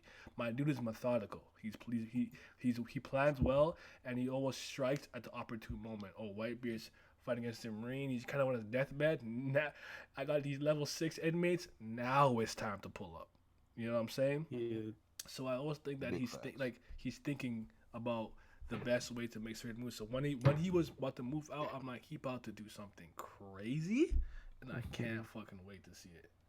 For me, man, honestly, I think it's gonna come down to either he's gonna go to Alabasta for the whole Pluton thing, or if it's another ancient weapon, I'm gonna go and say Uranus, only because of the fact that it's the one we don't know nothing about. Right. He might have some information about it, and if anyone can tie into that, having that kind of powerful weapon, whatever it could be, or because as it relates to the sky and stuff, it wouldn't surprise me if Teach would be along those lines. Even though some people think it might be a Merijawa or even the Marines might have possession of it or something, I would think it would be really cool to see him be connected to a third like ancient weapon and him have that thing, and then he just like waits for his right time before he utilizes it. And I think what's really important to understand about Blackbeard is that there's not a lot of people that really understand devil fruits to the degree that Blackbeard does, because this man had the book about devil fruits and he studied it, and to the point where he realized, okay, this is the devil fruit I want. So Blackbeard has an amount of clout that a lot of people just don't have in the One Piece verse. So underestimating Blackbeard's intelligence and knowledge of the One Piece world is a grave mistake. So it's best to just assume anything at this point that Blackbeard just knows a lot more than we all do, which ties into his opportunistic character, which means that at this point, Blackbeard is capable of anything, literally anything at this point, as long as it aligns to. It's just pretty interesting knowing him and knowing the little side information that he is an archaeologist. So with him being an archaeologist, he would look up things like poneglyphs. I believe he would look into it. He knew about the devil fruits. I don't know where he magically fucking found a devil fruit book from, but he had one. So I don't see why he wouldn't be very cognitive of other things like ancient weapons. Because I'm sure Crocodile had to find his information from somewhere, right? Mm-hmm. He didn't just wake up one day and say, "Hey, let me go find the Pluton." Mm-hmm. I love Blackbeard, yo. Like really, Blackbeard is my he really. Blackbeard's one of those guys. Like I want to like him, but I need to see more of him. Even what we saw of him has been impressive. Like he's one of the guys I want to kind of spend more time with. To kind of get more of his his personality, like the way of thinking, and just more about him that's just behind the curtain of his character. I think. Go ahead. I think Blackbeard is one of my favorite characters, just solely off of what's it called, the Jai Island speech, because that was just oh my god! Thank God you said that, because I really wanted to talk about that. Please continue, please. That speech is like so like. Say crocodile in the chat, yeah. Crocodile facts. Go ahead, bro.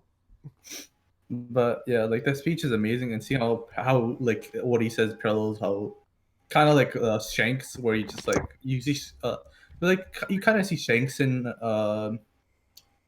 like he's kind of mature, like he's just like don't fight people you don't need to fight, like Shanks did in the first beginning. But you see Luffy, and yeah, so but like that speech is amazing to me. And that's it. Anyone want to chime in? No, we're good. Because I want to just kind of briefly, generally, like anything that stuck out to you or struck you as important, whatever. We have a general Act 2 discussion and talk about what we want to see in Act 3. And we'll call it a stream. Mm-hmm. So Act 2 finally fucking ended. Oh, bro. Every week, when's it going to end? Like, good. What was that? I mean, what do you guys think about Act 2 never ends. Speaking of Jaya, did you like it? Did you not like it? What were the standout moments, character moments for you? Anything that struck you as important and relevant, whatever you. Pick me. Fire? No, fuck you. Go ahead, bro. But anyway, I thought Act 2 it was pretty damn good. Reason being, minus most of the Yasu stuff, which, as you know, and I know you've talked about it many times, it dragged. They drove the nail into the coffin big time. Mm-hmm. But I thought it was a lot of good stuff, because I believe Act 2 had Raitsu, right?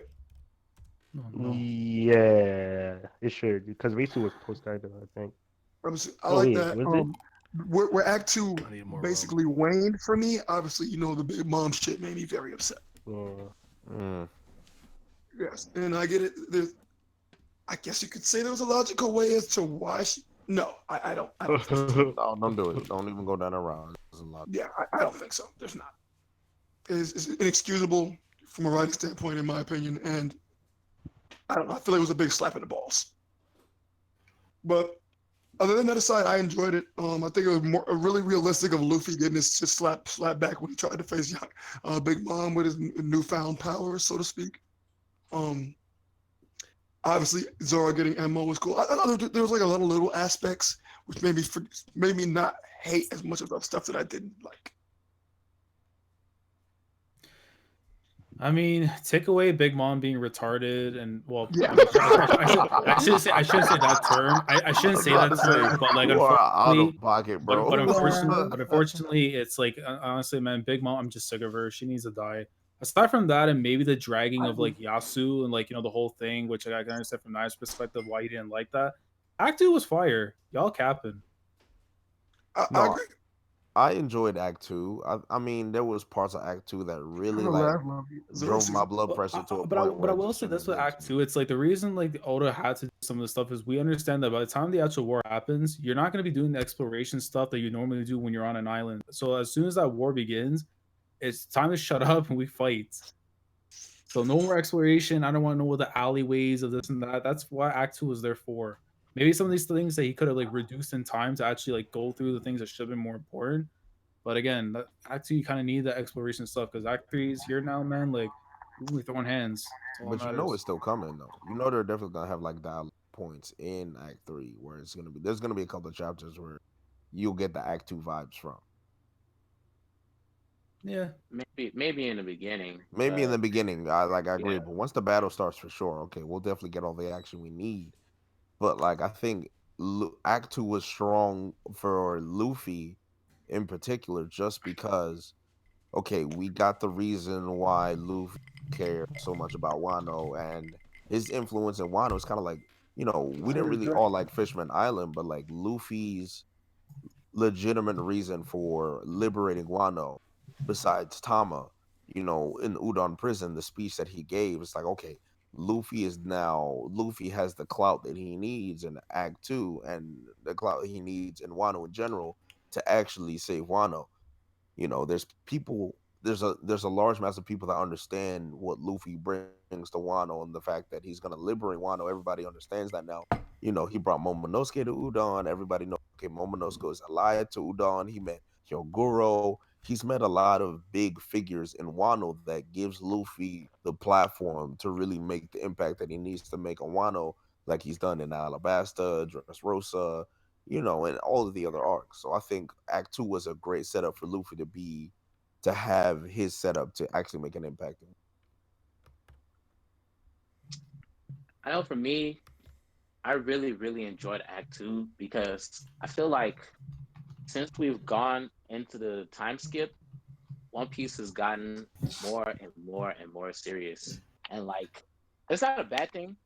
We're getting close to the end now. Like the enemies are It's the stronger nature of the beast as and well. the Battle stakes are shonen dire. and Yeah, game so ish. it's gonna happen. But I feel like for me, Act Two kind of gave me those pre-time skip vibes. There was a lot of moments in Act Two that really had me laughing my ass, like when Shinobu and Nami were infiltrating the compound. Then yeah. it was Was like a ninja arts ball bust. That's fucking funny. Like I thought that was hilarious. Fucking Sanji when he was stealth black, and then Drake and Hawkins were like, "Yo, Bro, it's I the was real dying, ninja bro. arts ball bust." That's fucking funny. That shit was fucking funny, man. Hilarious. But fucking aside from the humor aspect, I really liked that Luffy was training right before our very eyes because I don't know why the One Piece community just has such Nah, a with the crocodile. they have such a hard time believing that Luffy is strong for some reason. Like if they didn't see him get stronger, then he shouldn't be strong, even though he's gonna be the Pirate King at the end. So it's just something that we all need to deal with. But I liked that he was getting coached up on hockey, and that's another point. Like with Whole Cake Island, we've seen Luffy get better in his observation hockey. With Wano, we've seen him get better with his armament hockey. So I like that in the new world, there's different places that he's going through where he realizes that, yo, the level I'm at right now is not good enough. So I need to constantly improve. And I like seeing that. Lastly, I really like the relationship that Zoro has formed with not only Lord Yasui, but also Hiyori.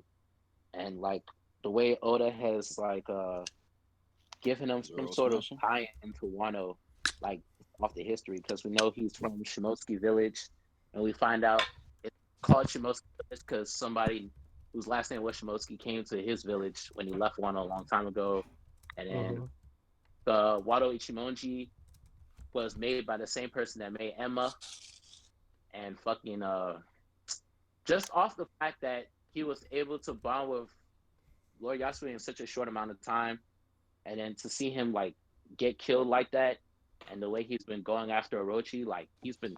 I feel like at the end of Wano, Zoro's gonna be the one to kill Orochi. So I feel like the setup for that has been done really well, and I really like it. But that's just my thoughts. We didn't go yet. So Zero smashing Yuri. Yeah, But- that too. That's why it's a That's 10. unimportant. And Who's next?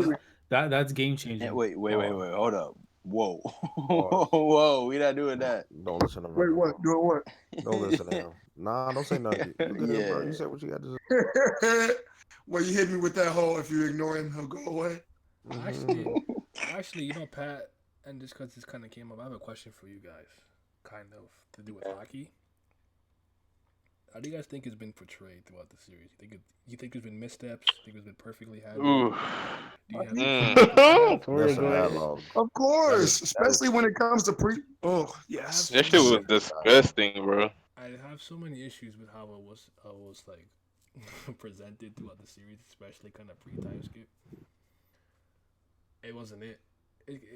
I don't know how to explain this, but like one of the best examples I could use is Hitman Reborn. Like as much as that series has its problems, there's so much about it that's good. Where there's certain things you see and you may not understand the full extent of what it means until later on, but it's always ever present. And I think a good series that's going to have a power system like that should do that. Like I will say in Marineford, we needed to see people's faces turning black and I'm something really gonna use this happening, example. even if we didn't particularly understand what it meant. So in Reborn, Suna, when he gets to X gloves, he has these dying will flames, and even when he's in his hyper dying will mode or dying will mode, he has the flame of the sky. Now we don't know at the time it's called the flame of the sky. We don't know what the flame of the sky's ability is. I think it's harmony. That was me, lad. At the point, at that point in time, but it's always there and always ever present. But when we find out about the various material and the rings and the box weapons that allow you to ignite these different types of flames, we know that Zanzi's had a hybrid flame, the storm plus the sky. With his flames of wrath, all of those things were present in the series from the get-go, even though we didn't fully understand the full extent of what it does, what it meant, and what it can do. Whereas with hockey, I just feel like he just keeps kind of thinking of things and throwing it in there, and he keeps kind of IV dripping us the next step of each category. Where I feel like a lot of these characters who are extremely powerful, prominent or whatever, should just know how to do these things already. So even if I'm seeing it without complete understanding it, I should be seeing it more. And I don't like that I'm not. Like this Ryoyu thing, just something I should have been seeing from time much more often, in my humble opinion. But what do you guys think? Yeah, I pretty much agree. Because Luke out here like air palming like trees, and like we didn't get that from anyone else. Because I can imagine Endgame, like when we reach Endgame, the admirals would be, like these Endgame characters that we've kind of seen in action before. Will be doing a lot of these on the regular, and then that'll kind of like feel kind of off because we've already seen them in action before. And like you said, even if we didn't know what it means, just getting at least like a bit of it would have been, great. But yeah, because he with the whole when they palmed Whitebeard, so I guess like he is trying. And someone even said Sabo's like, Dragon Claw was I forget what they called it, like An extension of Euro, yeah. yeah. So I won't say it's like as bad as people, say, but like it definitely needs like some work. There's Well, missteps. for Yeah, me, I missteps. feel You're right. like at Marineford, I do agree that this two ways that Oda could have gone about it that he didn't choose either one that I felt like would have been fine. It would have been better if we saw hockey, like the armament, like the black arms and stuff like that. If we saw that during Marineford, because then we would have been like, "Yo, what the fuck is that? Why does his arm go black like that?" And then he explained it to us when Rayleigh was teaching him.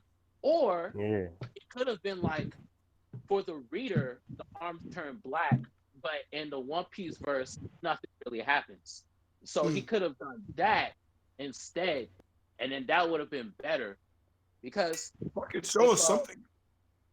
well, like I'm saying, like we'll see, like what we've seen from post time skip so far. When they're using armament, their arms go black. So like I'm saying, like from post time skip, when we're seeing that if they would have gone back and did flashbacks of Marineford, Luffy could have been like, at that time they were doing this and that, but I didn't really understand what was going on. You know what I'm saying? And Yeah. that That would have been great. Yeah, but he didn't do that. But with Ryu-Oh, I like that he's implementing, like, I guess it's the an advanced step because we know there's defensive capability and then there's offensive capability. Yeah. So like during Marineford, I forgot what kind of attack was being sent on the Bay Plaza, but Aokiji, Kizaru, and Akainu, they both put their hands up, and I can assume that they were doing real O because they blocked Yeah. it. It was a Mhm. shockwave from Whitebeard's Devil Fruit for Shockwave. the girl. Yeah, they were like There we go. 100% That's what doing it it was. because I think two people mentioned it too. That's what they Yeah. were doing. So I think that was an application of real. So Hmm. it was present, but I feel like Oda still didn't know how he wanted to present it to us fully. So he probably kind of like messed up on that. But I feel like he's gotten the hang of it now, and I think the way he's been doing it lately in the recent arcs has been really good. Basically, my biggest problem is just the problems it presents.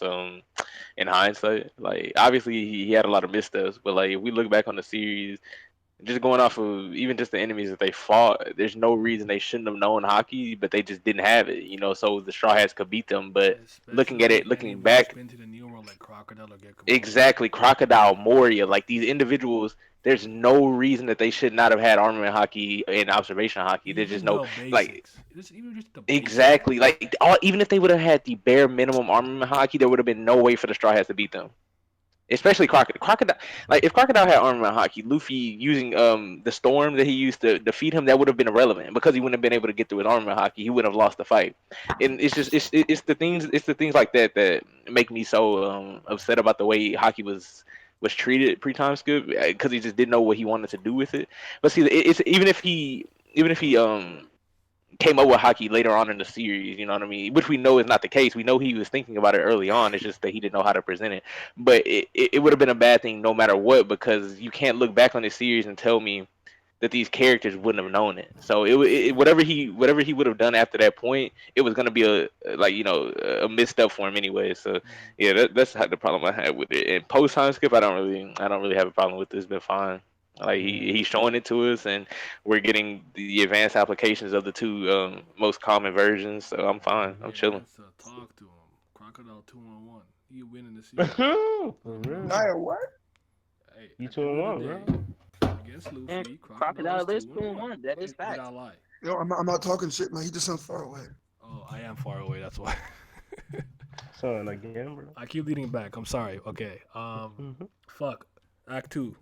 So, what else? What else was good or bad? Someone else go. For me, Act Two, like Pat said, it did bring back a lot of funny moments, which I kind of like, cause like I remember the whole Sanji Germa moment when Drake and like Law would see it, and then they'd be like, oh, it's a Germa, but like no one That likes the shit was Germa, but funny, man. but they're always like it's always on their head.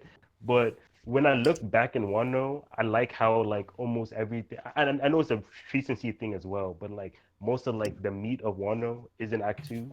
So like I do like that. Like as we're progressing, like my mind isn't stuck on like just the beginning part. Like Act Two has been like a lot of stuff happened in Act Two. Like it started with like the whole kid in prison, and of course we already know how the kid and killer plot line sells great. And with Act Two too, because I know Act One kind of set up how like the world is and everything, but it really didn't go deep into like really didn't go deep into how Wano is. So with Act Two, we got a lot of like the smiles, how like the new ports, how the smiles work, the fruits work, how why the village named after it, Zoro stuff, Sanji stuff. Like I liked how he did it, but I definitely agree that week to week, like there were a couple chapters I really wasn't messing with. Like some of the pacing has been kind of off, but more than not, like actually has been really good for Okay. Who Yeah, you got yet? Mhm. I like the whole of Act Two. There was times where it was slow, but that's just kind of how like stories are gonna be when you have me. so much to set up for such a big arc. So it didn't really bother me too much. Um, in terms of Zoro, the sword, Enma, that's very exciting, but at the same time, I feel like his power up isn't exactly deserved in the sense like obviously we know he needs to be strong enough to deal with first commander level threats like Kyoshiro, King. Well, Kyoshiro, who I'm assuming is going to be that strong, and King, and if he even fights him. But like it just seems like we haven't even seen the scope of his capabilities yet, and he's already getting stronger. Mhm. So it's like I don't even know where to place. to place him. You know what I mean? Like I don't know how like where I should think he is. With Sanji, huh? Over Luffy, but we gonna keep it moving. Oh Oh no.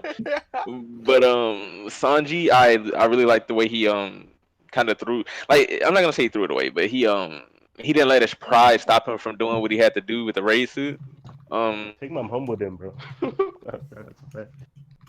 Yeah, and Big Mom. Oh yeah, Big Mom was that act too. Yeah, see, I don't like that. I forgot about that part, bro. How do you Damn. forget one of the Bro, most? She forgot about that part Nah, too, bro, man. that shit just threw me off, bro. Like, fuck. Bro, I love Both of y'all how forgot That about man that part. put it in the vault like Oh, Finn the I did Human. He forget. said, "Nah, it's I Bro, good." that love shit how like completely threw me down. I'm mad as hell now, bro. Yeah, that shit, that was trash. But other than that, Act 2 was raw. Yeah, I think Act 2 is nice. The pacing is like one of the biggest things was the Big Mom thing where like we got 5 chapters in a row. She's outside and ending. Oh, she's closer now, but she's like Yeah, that she's was like still the outside. yeah, the pacing was thing. It was still nice. I probably need to reread it and like yeah, it's more depth and yeah, it's a solid act. Yeah. Not enough Tama. They did my daughter dirty. But I'm anyway, gonna save Udon, bro. I mean, again, take away Big Mom. Maybe give actually more of like the Yasu and like Zoro stuff because I did feel like at the same time, like I felt bad for everything that happened with Yasu, but in terms of like Zoro trying to avenge him, I think there should have been a lot more between their Yeah. connections, so that way I could feel for Zoro, like, yo, you better fuck that boy up for what he did. Mhm. Damn, Orochi. anyone But else just forget about him. I definitely do be forgetting he existed. well, Yasu. Who Yeah. Yasue? People were clowning Yasu for like his first Nah, appearances. listen, like, without assembled. Yasu, we wouldn't be where we are right now. That's Yeah, facts, but I ain't gonna lie. Like, I really low key, I didn't forget about his death, but I I can't lie and say like he really left a big impression on me. You know what I Sad mean? as Like, the One Piece. And you can't really say that like we wouldn't be where we. I don't know. We wouldn't be where we are is kind of iffy because I get his death moved the people, but as far as like their plan is still set back right now because they know No, about because he everything. changed the ports and everything. If he didn't do that Yeah. stuff, where would we be right now? that's It facts. was always this But weird thing they're with getting me. snitched Go on ahead, right now sorry, though. go ahead. Snake. That's Oh, a whole nother that we have to yeah. deal with. Actually, Yeah, to get like to it. well, I That's guess, not a spite on him though. Yeah, that's not on him. Put Yeah, respect Yeah, he on did my his fucking job. He names. went above and beyond, as a matter of fact. Hold It's on, just hold on. that Sakura. Yeah, I mean the other good stuff too. Like again, we gained Queen. I thought was great too because like I do like the change also in the commanders where it's like we don't think all of them are all serious and everything. When we saw like Queen like bugging out and stuff like with the goofy ass faces, With jamming. dancing around and everything, I'm Those like, yo, I actually chapters like were this. Like funny, Queen bro. be killing it, man. And even just the interaction yeah, with like Luffy and Kid too. I thought I that's love so Queen, he's great. but Bro, when he did Yes, Queen. listen, when he did the swanton bomb, when he did the swanton bomb off the top of the prison, bro, he was Top amazing. rope. Swata.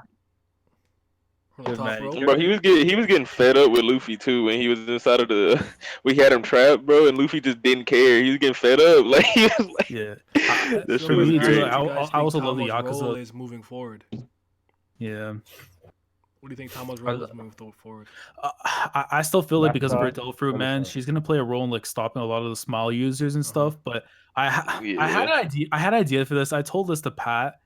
You know what I'm talking about? The whole thing with Tama and Sanji. Okay. Because I have this for a yes, video yes. coming up. I swear to God, I have a video coming for this. But basically, those two are gonna be important for the whole break-in to like the mansion or like the start of the war itself. Yeah. So like, cause you know how again like sharp power powers, cause she can pretty much control small users and stuff. Mhm. Essentially, the whole thing is that those two, along with maybe Luffy and some other people, like us, like almost like an infiltration entourage, are gonna go in there to kind of like disrupt, I guess, like the party and feed the people there, like of the actual like the Kibidongos and stuff for her powers. And then as soon as everyone has A in them, she's gonna pretty much control them for a split second, so that the people who are coming onto shore just pretty much just jumps them, and the people inside the mansion can't do shit. That would be fire. I mean, would she need them to jump him though? Because don't they just follow her will pretty much? Right, but you like you can't just throw it out. Like you can't just expect this little kid to go in front of an army and just start fucking throwing Kibidongo and stuff. No. That's what I'm I saying. mean, like they could put it on like, how would you say it? On Basically- like a plate as a pass around.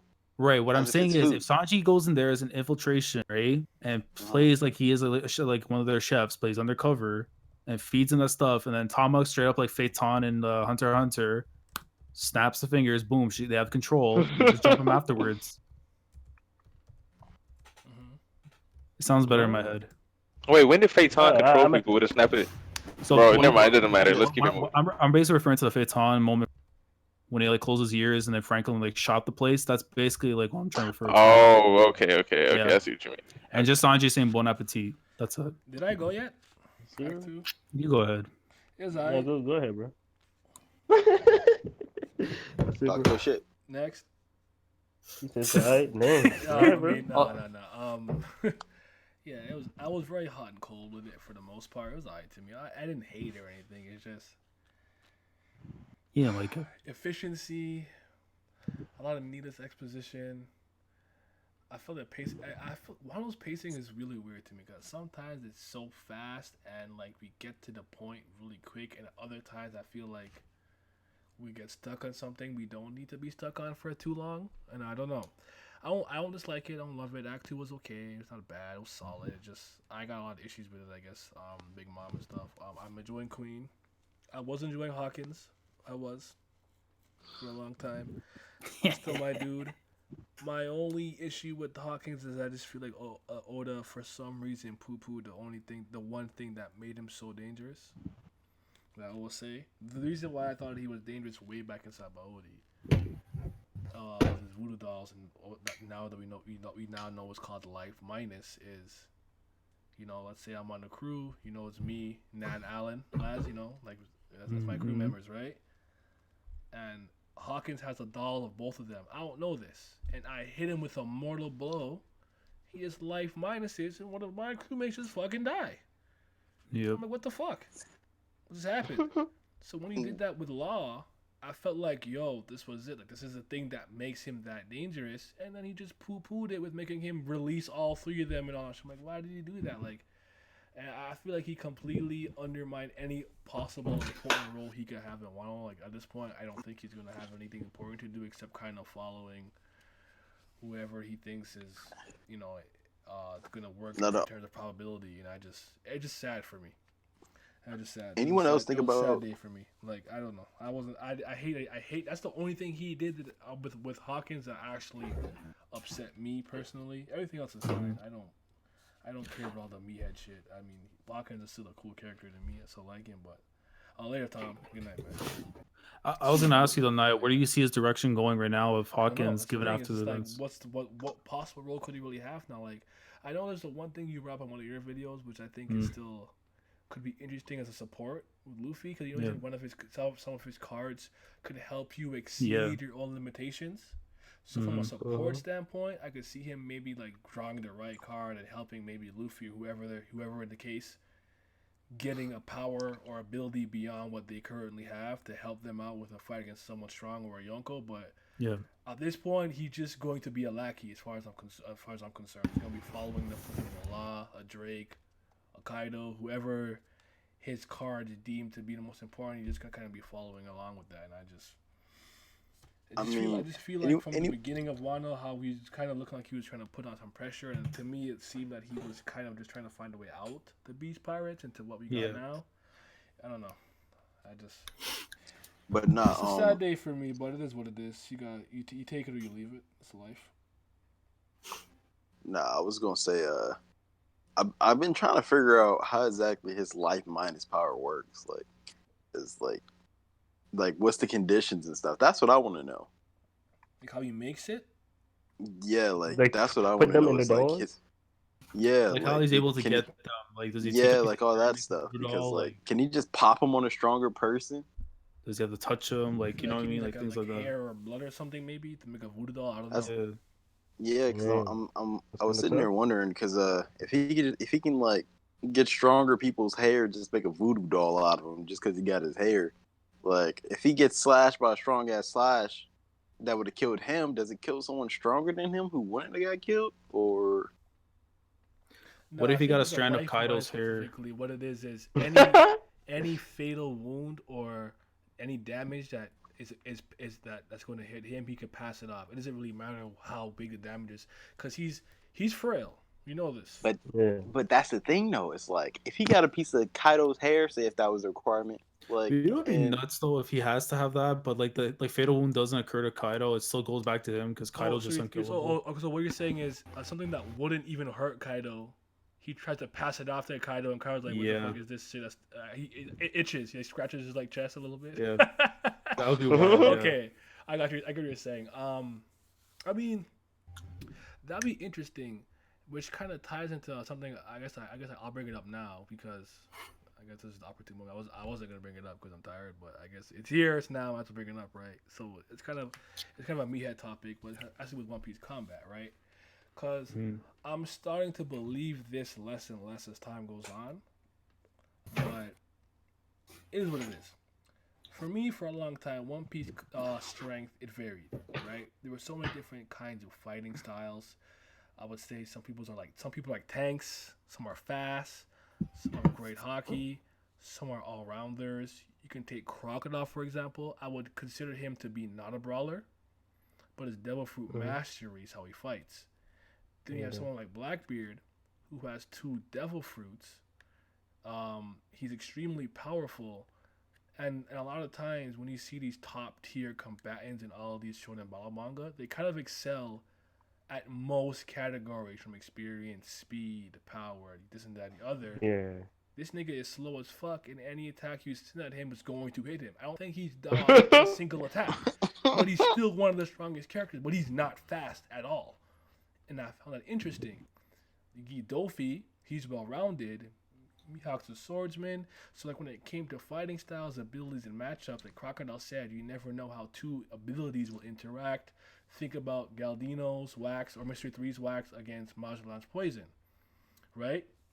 Oh yeah. And also when it comes to rankings, just holding the same rank or title like Vice Admiral doesn't make you equal. You got to think Momonga, think Garp. They're not equals, but they're same rank. So you take that all into consideration.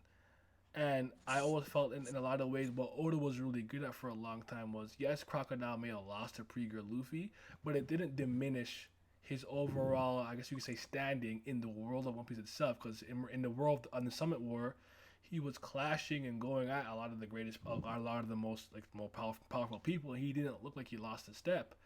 And with Oda's kind of hyping Eneru, yeah, he lost to Luffy, but if he was a pirate, he would have like this level of bounty, this and that and the other. It's like losing to Luffy did not mean that they were going to become this like insignificant combatant throughout the overall One Piece verse.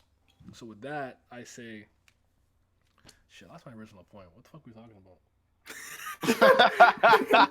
Hey, you're talking about like One Piece battles, I man. went on a tangent. About Hawkins. Sorry. So, sorry. I went on a tangent. I'm like, I fucking lost the original point. So when it comes to like the One Piece combat, so because you brought up the ability thing, right? So like you think like, okay, maybe if something that will kill Hawkins that wouldn't kill Kaido, if Hawkins had the voodoo of Kaido, could he pass it off to him even when it wouldn't kill him? How would that work? I'm trying to feel like One Piece combat really isn't that nuanced. It really isn't. You faster, you stronger, you hockey, you just kind of win. Like I'm trying to feel like it's not that deep at this point. I mean, how do you guys feel about it? So you telling me it wouldn't be crazy if he just out here can't die because he got Kaido on his I mean, I made a whole video on the Basil Hawkins thing with on like his like strands of hair and like the voodoo dolls and everything. But like, I don't know because I still feel like again with Kaido, like that's like a huge gamble because like it depends on like if he has an awakening process really with his devil fruit, like Shikigami stuff. And he's able to like put like a ghost or whatever inside of like Kaido to like make sure it works. But if it doesn't, it just backfires on him and just fucking kills him. Like I don't know. Like it really just depends on like what you view what his awakening will be like and how much it's gonna impact. I guess what he's gonna do. I think with Hawkins, it's a case of if the user is stronger than the person that he's trying to use as a voodoo, then he can subject them to be able to use that as like a spare life. Because if he's able to apply it to everybody, that would be a little bit. But that's the whole thing about like a voodoo doll in the first place is to be able to harm somebody, like through the doll instead of harming them through. But So like, Pat, consider this though, right? What if the conditions to make it is pretty intensive, where like to even get a Kaido doll, he need like his blood or something. How the fuck you getting that nigga's blood? You know what I'm saying? So Make like Kaido hurt the himself. actual process Kaido of bleed? making these Does he bleed, bro? these I've life never seen it. you know what I'm Just saying? ask Like Big Mom fucking. the Hey, actual hey, process nah, of making it is actually that extensive. Like what do you like, go ahead, sorry, go ahead. and no, Naya. I saw this is one anime out where they was fighting a dragon that had impenetrable skin, and he was like, the only place they're penetrable is one spot, and then he penetrated the anus, dog. Oh What? my They put this sticking up Kaido butt. god. Oh my god. Has Kaido That's how ever my that's some Payonka going out, bro. has You end one to the has ass? has Kaido ever fought like another Yonko like on some real shit like on like an actual like fight to the For death type me, shit? I think that's how he got most of his losses. Like he tried to like fight their crew by himself, and then like Yeah. He he fought the tried, real people and then he got choked. Because People was like, how did it's odd that none of these Yonko are scarred. Like Black or Whitebeard had a lot of scars. Shanks has one on his eye from Blackbeard. Kaido has one from Odin. Big Mom has none. You know what I mean? But they've had to have fought very tough battles before that would you would think would leave them scarred. You know what I mean? And it's just odd to me. Like I guess it's just that One Piece thing where people just heal magically, but the only yeah, scars that matter are the ones that are important narratively. It's weird. You know what I mean? I yeah. guess that's what it is. I don't know. Because and Luffy had his like I entire think side blown off and it's just back. You said you're good, bro. Yeah. Kaido getting penetrated this season. That's crazy. That's That's fucking wild. wild. Man. Big Mama for the Pego. All right, bro. It's too late. All right. This is the last thing we're talking about. Then I'm going to bed. Wait. Oh, sorry. Go ahead. Sorry, I forgot. Chime Act in. two. Act two quickly. I forgot how amazing the prison break was. Like going over it, kind of like you know when after Queen left and they took over the place. It was like those few chapters might be some of my favorites. But I'm so fucking weak. They were slapping, bro. I was still thinking of it. I was thinking. Yeah, and it's just, like that's one of. I remember people kind of wilding with that Luffy moment though, but like, Like yeah, like I've that was always one been of his- free is like such a raw thing to Yeah. me. It was raw. Yes, sir. That shit was amazing. And then what's took his all name? that Old poison. Maid? That should be dead. Couple chapters he slumped, knees chopper. Hey. The future state when he twisted the guy's elephant thing, that was raw as well. That shit was Oh, clean, yeah. bro. He had so much like he had so much like pure just, bro. I don't know. He had such an Sauce, like, intimidating dangerous presence in future. that. Like, The he had such an smile. intimidating presence in that panel. Michael. Did everyone go for Act 2? Yeah. Mm-hmm. Okay. Think so? Last question pretty much is about Act 3, which is, your overall hopes, wishes, and expectations for Act 3 and the characters you really want to see shine, whether it's in terms of characterization, backstory, flashback, and or overall showcase combat-wise. I think Tan. yeah. You're talking about flashbacks. I think we need an Odin flashback, a full-on Odin flashback. Oh, We need we're getting it. That's one of the things I'm 100% certain is gonna happen. I think we'll get the one with him and Kaido, but we're not getting the whole Odin, not a life we need story. to see I how he think we'll- looks. I think And we'll yeah. get it, but not in Act 3. It'll be Act 4, like during the fight with Kaido. Kind of reminiscent to like the fight with Enel. When it was like in the meat of the fight was when we got the flashback. I could see that happening. The same thing with Kaido. And also, we're agreeing that they're not winning the first time, right? Like it's obvious. No, I don't think they are. We don't know if there's gonna be multiple battles though. Yeah. Thing. Like, we No, can't just I be mean, like, like, big they- expectations. Go ahead. Yeah, but like, because they're going right now to clash, right? Like, the first clash, they're not gonna end. Like, it's not gonna end in like the first day or like the first battle, right? Like, it might be like and with it, the runaway, like kind of like a crocodile situation, or they in like, because I don't think they're winning right away, and because I feel like the straw like, the theory that straw hats coming through I the definitely straw get what lines. you mean. Yeah, I see what you're saying, but I feel like it could go also in the direction of like as we saw with Katakuri and Luffy, these fights could just last a long time. You know what I mean? It doesn't mean like they don't just have to lose the first fight just to get the time. Just to draw the act out and then come back and try to win a second time. It could be a thing where each opponent, like they're well matched, so the fight should take a long time. You know what I mean? Like Luffy and whoever versus Kaido. That's obviously going to be the longest and the most drawn out fight because Kaido's a monster. And then whoever against the commanders, whoever against Kyoshiro, shit like that. It'll just be like multiple fights going on at the same time. So it's possible that they win on their first attempt. It's just that the attempt is gonna take a minute.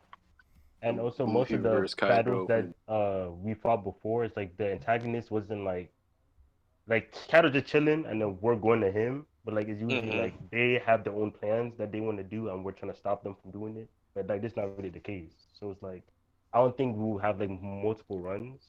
But I mean, I guess it still could happen. But like you said, we could just have like really long, stretched out like fights or battles that span like multiple days and stuff.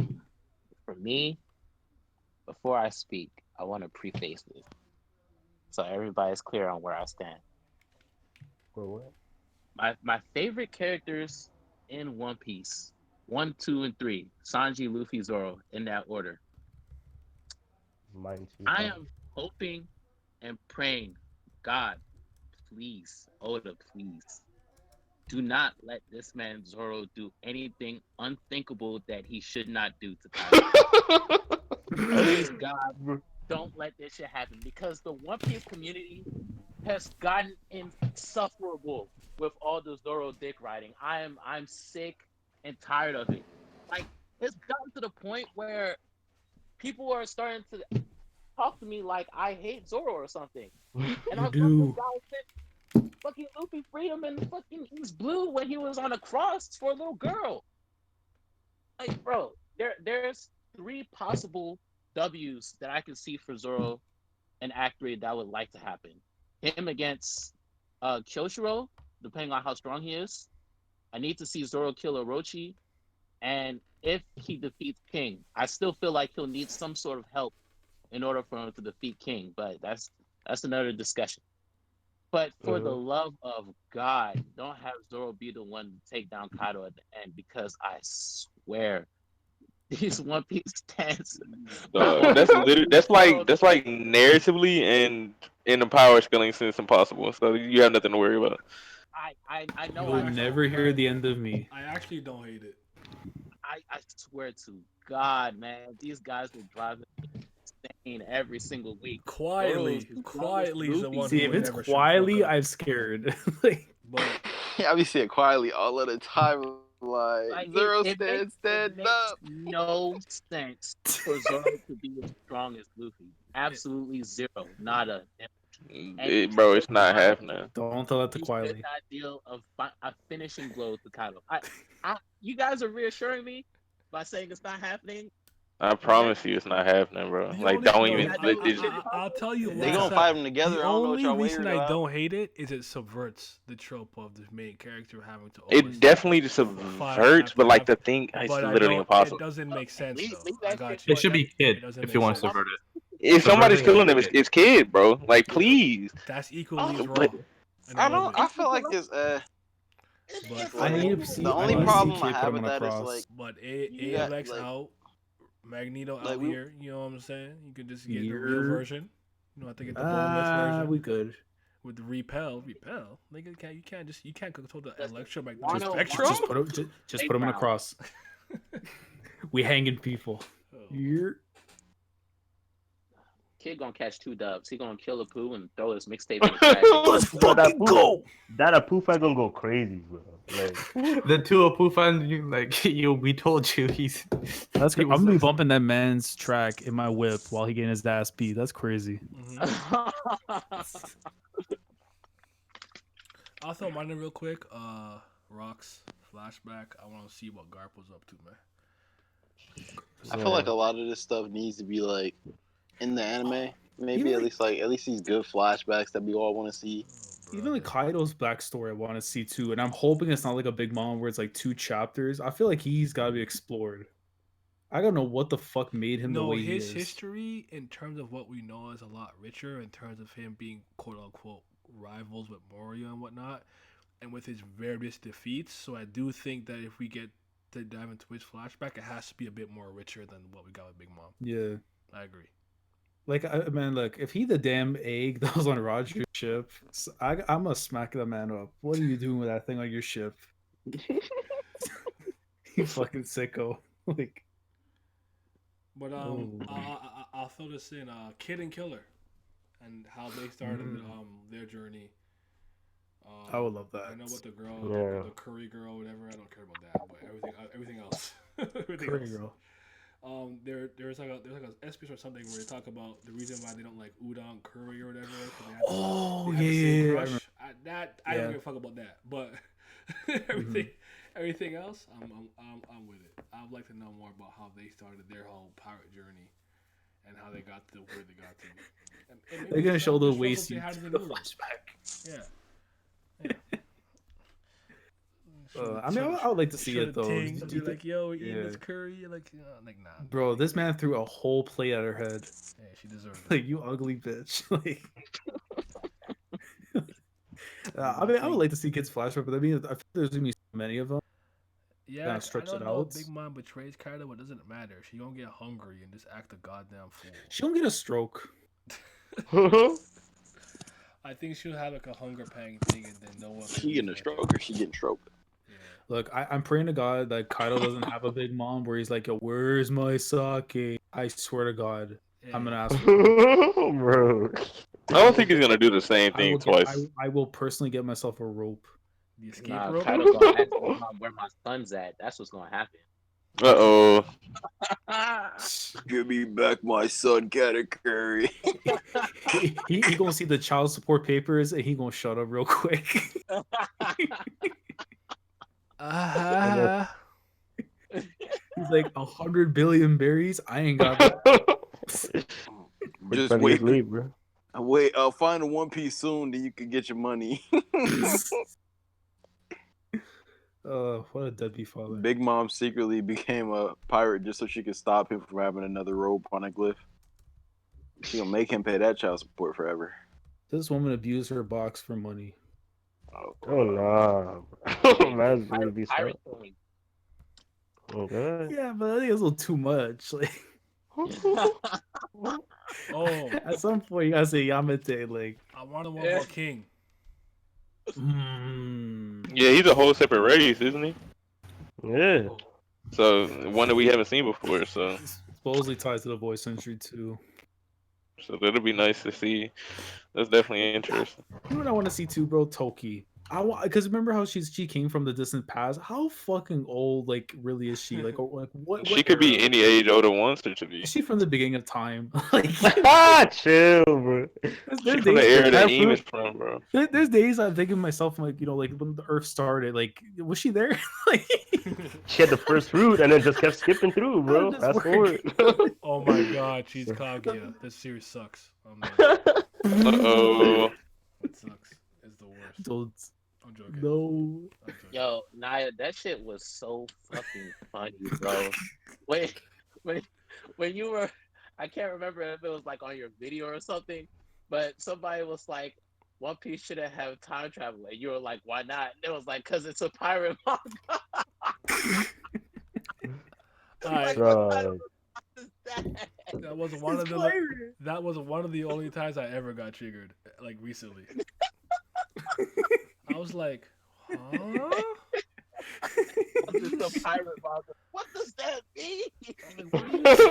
What are you saying to me? I saw fucking robots take a balloon and fly to the moon. Shut up talking to me. What are you saying? Like, One Piece has been wacky from the jump. And it already has space ability, like space time ability, space abilities, Yeah. right? And space and time go hand in hand. So if you have one, you usually have the other.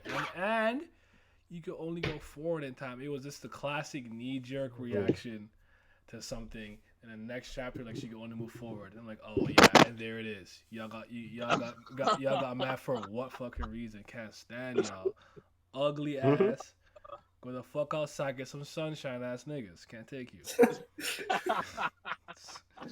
So fucking mad. And they're wearing glasses. I had the whole entire rant. I think I made a rant stream. Yeah. I think I had was it Time Wizard at Time Wizard in the front? Yeah, you did. Yes, you did. Shout out to Joey Wheeler. Yeah, I was triggered. That shit was Oh my funny, God. man. It's a pirate manga, and there's a need time travel. I almost reached on my fucking screen and smacked the goofy out. I even said that. This man's up on the Was it gun. Dustin? Was it Dustin? Someone said that. I was mad I as think, fuck. yeah. I was mad as fuck. It's not needed. Oh man. You hate to see it. Any final comments? This is your last moment because I'm about to hit. I'm hovering. Kobe goat. I'm hovering. Blackbeard goat. Wobie, let's go. Wolby. Zero killing R.I.P. Kyle. Boa. Bo getting put in chains. You Yeah, glad to that's see not you. happening. Like And Captain Kobe those coming black- up. those like the best German member. German double six. Those are my manga. heroes. Let's go, bro. appreciate Oh, I'm everybody gonna in pop the up chat. Act 3. Got my. Thank you guys. Sora's box is 4 for 5. You guys were out here for like 2 hours plus rocking with me, so I appreciate it. I'm tired. Here. Thank you for coming. Everyone who's in the chat, in the call, thank you guys for coming. Talking about this. Alright, This is a man. great chapter. It was greatness. We need to discuss it. Crocodile to go. You're.